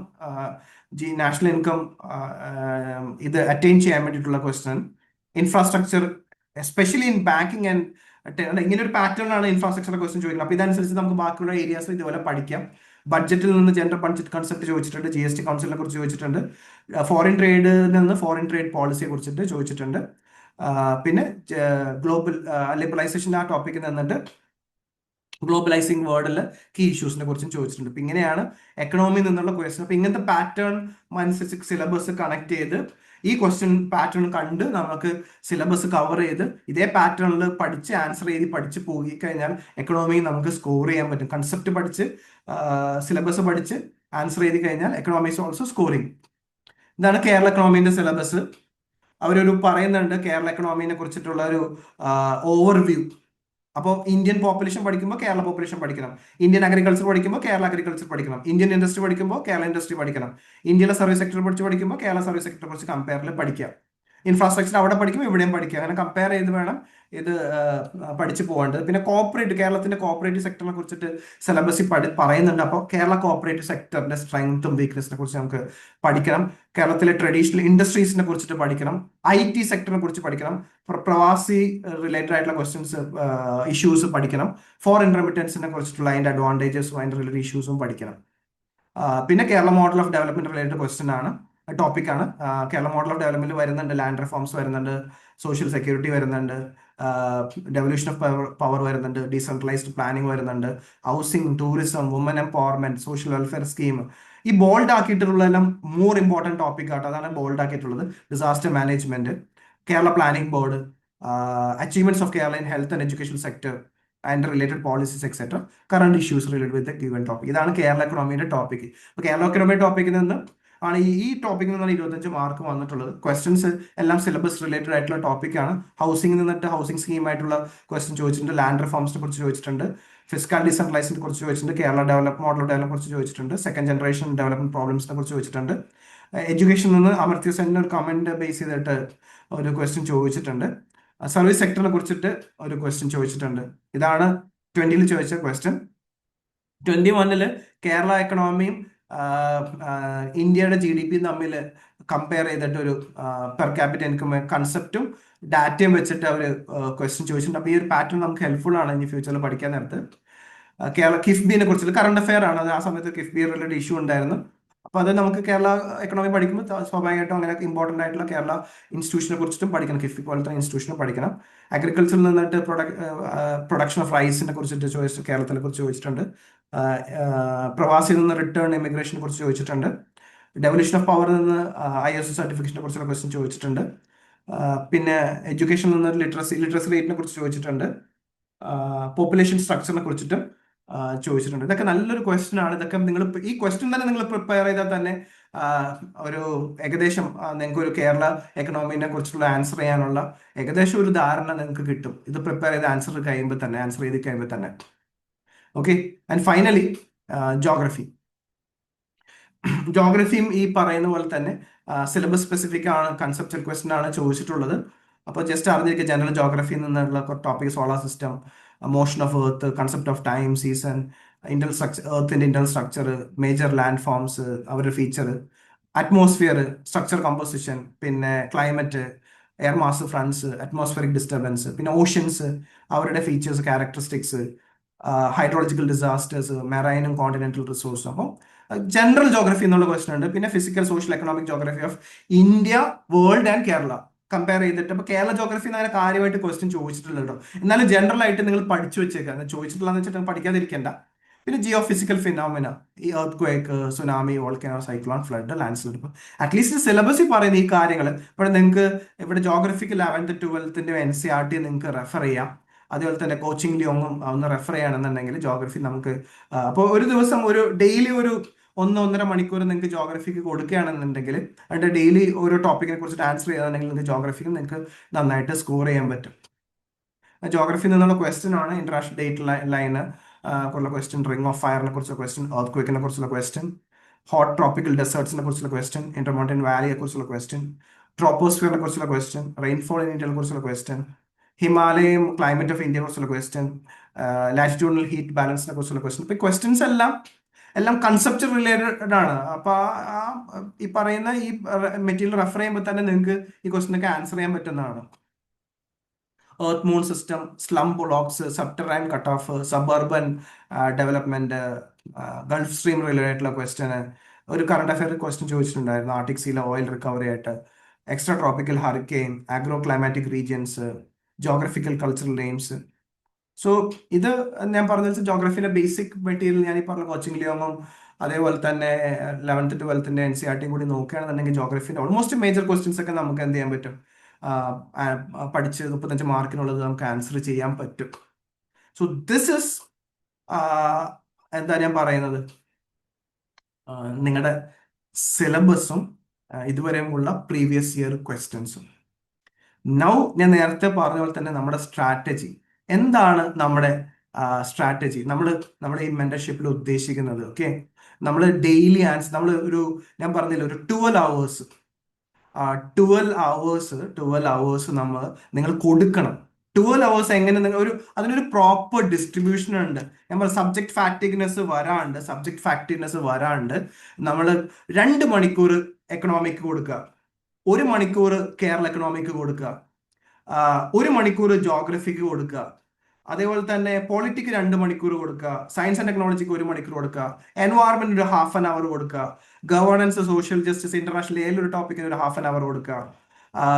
ഓൾട്ടർനേറ്റീവ് ഡേയ്സിൽ കേരള ഹിസ്റ്ററിയും ഒരു ദിവസം കേരള ഹിസ്റ്ററിക്ക് 1.5 മണിക്കൂർ പഠിക്കുകയാണെങ്കിൽ പിറ്റേ ദിവസം കേരള കൾച്ചർ 1.5 മണിക്കൂർ പഠിക്കുക. അപ്പൊ 1.5 മണിക്കൂർ കേരള ഹിസ്റ്ററി കേരള കൾച്ചറിന് കൊടുക്കുക. 1.5 മണിക്കൂർ ഏൻഷ്യന്റും മിഡീവലും മോഡേണും ഓൾട്ടർനേറ്റീവ് ഡേയ്സിൽ അതും പഠിച്ചു പോവുക. വേൾഡ് ഹിസ്റ്ററിക്ക് ഡെയിലി ഒരു 1/2 മണിക്കൂർ 1 മണിക്കൂറോ കൊടുക്കുക. അപ്പൊ ഇത് അവേഴ്സ് നമ്മൾ കൊടുക്കുന്നത് പഠിക്കാൻ വേണ്ടി മാത്രമല്ല കേട്ടോ, ആൻസർ റൈറ്റിംഗ് ഉൾപ്പെടെ. അപ്പൊ ഇങ്ങനെ നമ്മൾ എന്ത് ചെയ്യും, ഒരു ദിവസം ഇത്രയും ടോപ്പിക്സ്. അപ്പൊ ഇവിടെ നമ്മുടെ മെന്റർഷിപ്പിൽ നിങ്ങൾക്ക് നാളെ ഇപ്പൊ നാളെ നമ്മുടെ മെന്റർഷിപ്പ് തുടങ്ങുകയാണെങ്കിൽ, നിങ്ങൾ ഇൻഡിവിജ്വൽ മെന്റർഷിപ്പ് എപ്പോൾ എടുക്കുകയാണെങ്കിൽ നിങ്ങൾക്ക്, ഞാൻ പറഞ്ഞില്ല, നിങ്ങൾക്ക് ഫ്രീ ആയിട്ട് 2-3 ദിവസം നിങ്ങൾക്ക് മെന്റർഷിപ്പ് പ്രോഗ്രാം ഫീൽ ചെയ്ത് നോക്കാം. എന്നിട്ട് മാത്രം നിങ്ങൾ ജോയിൻ ചെയ്താൽ മതി. It's upon you. നിങ്ങളുടെ സാറ്റിസ്ഫാക്ഷൻ ശേഷമേ. ഈവൻ ഞാനും ഒരു 25 to 30 സ്റ്റുഡൻസിന് മേലെ ഞാൻ മെന്റർഷിപ്പ് ചെയ്യാൻ ഞാൻ ഉദ്ദേശിക്കുന്നുമില്ല, അതിനുള്ള എനിക്ക് സമയവും ഇല്ല. അപ്പോ ആ ഒരു രീതിയിലാണ് ഞാൻ ഈ പ്രോഗ്രാമിനെ, ഇപ്പൊ ബേസിക്കലി എൻ്റെ ഈ programme is aimed at one. എൻ്റെ ഈ പ്രോഗ്രാം ചെയ്യുന്ന എല്ലാവരും റാങ്ക് ലിസ്റ്റിൽ വരണം എന്ന ഉദ്ദേശത്തോടു കൂടിയാണ് ഞാൻ ഈ പ്രോഗ്രാം ലോഞ്ച് ചെയ്തിട്ടുള്ളത്. ദാറ്റ്സ്, നിങ്ങൾ പാസ്സാവും, നിങ്ങൾ ആഗ്രഹിക്കുന്ന പോലെ തന്നെ, അതേപോലെ തന്നെ ഞാൻ മെന്റർഷിപ്പ് ചെയ്യുന്ന, അല്ലെങ്കിൽ നമ്മുടെ ഇൻസ്റ്റിറ്റ്യൂട്ടിൽ മെന്റർഷിപ്പ് ചെയ്യുന്ന കുട്ടികളും പാസ്സാവണം എന്നുള്ള രീതിയിൽ അത്രയും സ്മാർട്ടായിട്ടും ഇന്റലിജന്റ് ആയിട്ടും ഡിസൈൻ ചെയ്തൊരു കോഴ്സാണ്. അത് നിങ്ങൾക്ക് ഒരു 2 ദിവസം എക്സ്പെരിമെന്റ് ചെയ്യുമ്പോൾ തന്നെ നിങ്ങൾക്ക് അതിന്റെ ഡിഫറൻസ് മനസ്സിലാവും.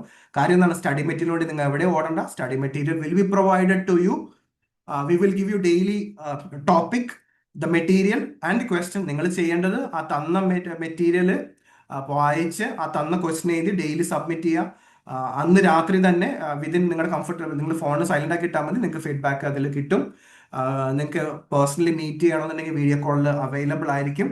അപ്പൊ നമ്മൾ 75 days കൊണ്ടിട്ട് എൻറ്റയർ സിലബസ് വിത്ത് ഇതിൽ റിട്ടേൺ എല്ലാ ടോപ്പിക്സും നമ്മൾ കവർ ചെയ്യുകയും ആൻസർ റൈറ്റിംഗ് ചെയ്യുകയും ചെയ്തിരിക്കും. ലാസ്റ്റ് 15 days നിങ്ങൾക്ക്, നിങ്ങളെ കൊണ്ട് ഞാൻ സെപ്പറേറ്റ്, ഇതെല്ലാം ഇൻഡിവിജ്വൽ നോട്ട്ബുക്ക്, ഇതിനെല്ലാത്തിനും നിങ്ങൾ ഒരു ഇൻഡിവിജ്വൽ നോട്ട്ബുക്ക് വെക്കേണ്ടി വരും. തരുന്ന നോട്ടെല്ലാം ആൻസേഴ്സ് എല്ലാം എഴുതേണ്ടത്. ഇപ്പോൾ കേരള ഹിസ്റ്ററിക്കും കേരള കൾച്ചറിനും ഒരു നോട്ട്ബുക്ക് വേണം, പൊളിറ്റിക്ക് ഒരു notebook, Indian economic Kerala economic ഒരു നോട്ട്ബുക്ക്, അങ്ങനെ അതെല്ലാം നിങ്ങൾക്ക് ഇൻഡിവിജ്വൽ ഞാൻ നിങ്ങൾക്ക് പറഞ്ഞുതരും. ആ നോട്ട്ബുക്ക് നിങ്ങൾ എഴുതിയ ആ നോട്ട്ബുക്ക് മാത്രം ലാസ്റ്റ് 15 days റിവൈസ് ചെയ്താൽ മതി. ഇതിൻ്റെ ഇടയിൽ ഇപ്പോൾ കേരള എക്കണോമി തീരുമ്പോൾ ഈ സെക്ഷൻ വൈസ് ടെസ്റ്റ് എന്ന് ഉദ്ദേശിക്കുന്നത്, കേരള എക്കണോമി തീർന്നു കഴിഞ്ഞാൽ കേരള എക്കണോമിയുടെ ഒരു ടെസ്റ്റ് ഉണ്ടാവും, ഇന്ത്യൻ എക്കണോമി തീർന്നാൽ ഇന്ത്യൻ എക്കണോമിയുടെ ടെസ്റ്റ് ഉണ്ടാവും, പൊളിറ്റി തീർന്നാൽ പൊളിറ്റി ടെസ്റ്റ് ഉണ്ടാവും. പിന്നെ ഫുൾ ടെസ്റ്റ് എന്ന് ഉദ്ദേശിക്കുന്നത് ആ എക്സാം മീൻസ് 26 ക്വസ്റ്റ്യൻസ് ഉള്ള പേപ്പർ 1-ന്റെ പേപ്പർ 3-ന്റെ ക്വസ്റ്റ്യൻസ്, പേപ്പർ 2-ന്റെ 28 ക്വസ്റ്റ്യൻസ് ഉള്ള അതേ പാറ്റേണിൽ കേരള PSC നടത്തുന്ന അതേ പാറ്റേണിൽ തന്നെ ആയിരിക്കും നമ്മൾ നടത്തുന്നത്. എല്ലാ ടെസ്റ്റ് സീരീസിന്റെയും എല്ലാ ടെസ്റ്റിന്റെയും ഡീറ്റെയിൽ ആൻസർ കീ എങ്ങനെയാണ്, നിങ്ങൾ ആൻസർ ഫീഡ്ബാക്ക് തന്നാൽ നിങ്ങൾക്ക് അതിന്റെ സ്ട്രക്ചറിൽ എങ്ങനെയാണ് ആൻസർ ചെയ്തത്, നിങ്ങളുടെ ഷോർട്ട് കമ്മിങ്സ് ഉൾപ്പെടെ എല്ലാ ക്വസ്റ്റ്യൻസിന്റെയും മോഡൽ ആൻസർ കീ നിങ്ങൾക്ക് അന്ന് കിട്ടുന്നതായിരിക്കും. അപ്പൊ അതെല്ലാം നിങ്ങളുടെ നോട്ട്സിൽ അത് അപ്ഡേറ്റ് ചെയ്ത് വെച്ചാൽ മതി. നിങ്ങൾ ലാസ്റ്റ് 15 days നിങ്ങൾ റിവൈസ് ചെയ്തത് വേറൊരു മെറ്റീരിയൽ അല്ല, നിങ്ങൾ ഉണ്ടാക്കിയ മെറ്റീരിയൽ ആയിരിക്കും. So this is our course is design to be. ഇപ്പൊ ഞാൻ നിങ്ങൾ ഓൾറെഡി ഒരു കാര്യം പറയാം, സീരിയസ് ആയിട്ടുള്ള സ്റ്റുഡൻസ് മാത്രം ഈ മെന്റർഷിപ്പ് പ്രോഗ്രാം ജോയിൻ ചെയ്താൽ മതി. പഠിക്കണമെന്ന് ആഗ്രഹമുള്ള, പാസ്സാവണമെന്ന് ആഗ്രഹമുള്ള കുട്ടികൾക്ക് മാത്രം ഈ പ്രോഗ്രാമിൽ ജോയിൻ ചെയ്താൽ മതി. So this is what we intended to do.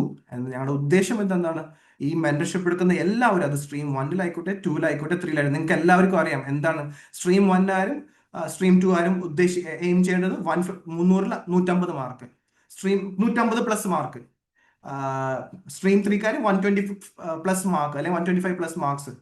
അങ്ങനെ വന്നാൽ അത് മാത്രം ചിന്തിച്ചാൽ മതി. അങ്ങനെ വന്നാൽ നിങ്ങൾ തീർച്ചയായും നിങ്ങൾ റാങ്ക് ലിസ്റ്റിൽ ഉണ്ടാവും. നിങ്ങളെ ആരെയും പിടിച്ചു നിർത്താൻ പറ്റില്ല. പിന്നെ നിങ്ങൾ സെൽഫ് ഡൗട്ട് ഉണ്ടാകരുത് നിങ്ങളെ കഴിവിനെ കുറിച്ചിട്ട്. ഹാർഡ് വർക്ക് ചെയ്യാൻ, നിങ്ങൾ റൈറ്റിങ്ങിനെ കുറിച്ചിട്ട് പേടിയുള്ളവരുണ്ടാവും, അതൊന്നും നിങ്ങൾ പേടിക്കേണ്ട. ആദ്യത്തെ ഒരു 5 ദിവസത്തെ ബുദ്ധിമുട്ട് മാത്രമേ ഉണ്ടാവുള്ളൂ.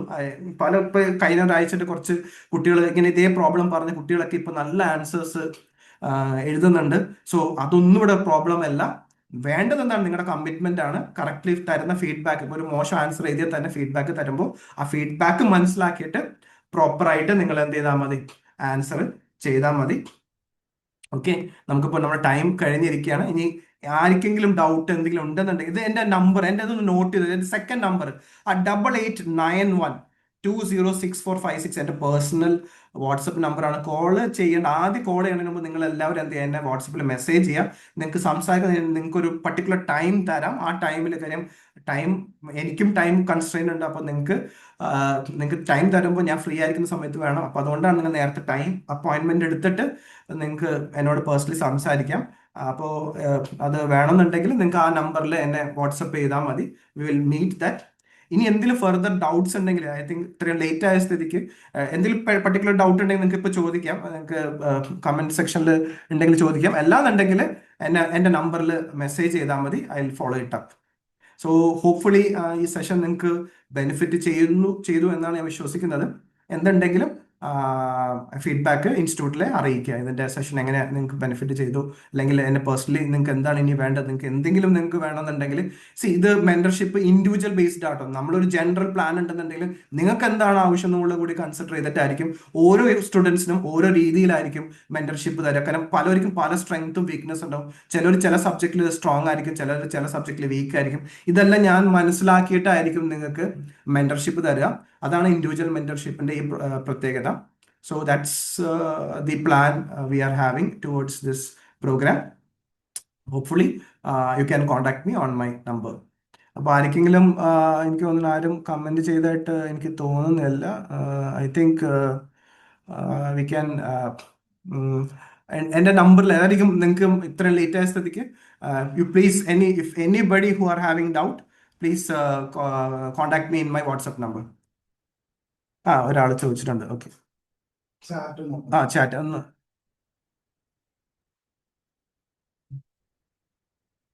യെസ്, ട്രിവാൻഡ്രത്ത് ഓഫ്ലൈൻ അവൈലബിൾ ആണ്. റിസൾട്ട് വരാൻ ഏകദേശം ഒരു 1 വീക്ക് 2 വീക്ക് വരെ പിടിക്കും. പക്ഷേ ഞാൻ പറഞ്ഞില്ല, നിങ്ങൾ കട്ട് ഓഫ് മാർക്ക് നോക്കിയിട്ട്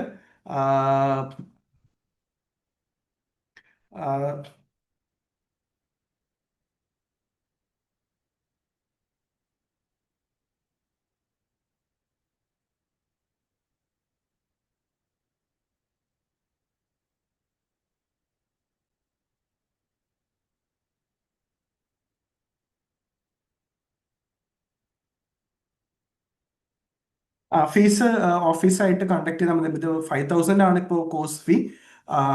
അത് ഇൻസ്റ്റിറ്റ്യൂട്ടായിട്ട് നിങ്ങൾ ഡിസ്കസ് ചെയ്താൽ മതി. PPT ഷെയർ ചെയ്യാം. അത് ഇൻസ്റ്റിറ്റ്യൂട്ടിൽ നിങ്ങൾക്ക് ഷെയർ ചെയ്യും. അത് എൻ്റെ വാട്സപ്പ് നമ്പറിൽ കോൺടാക്ട് ചെയ്താൽ മതി, ഞാൻ നിങ്ങൾക്ക് ഷെയർ ചെയ്ത് തരാം.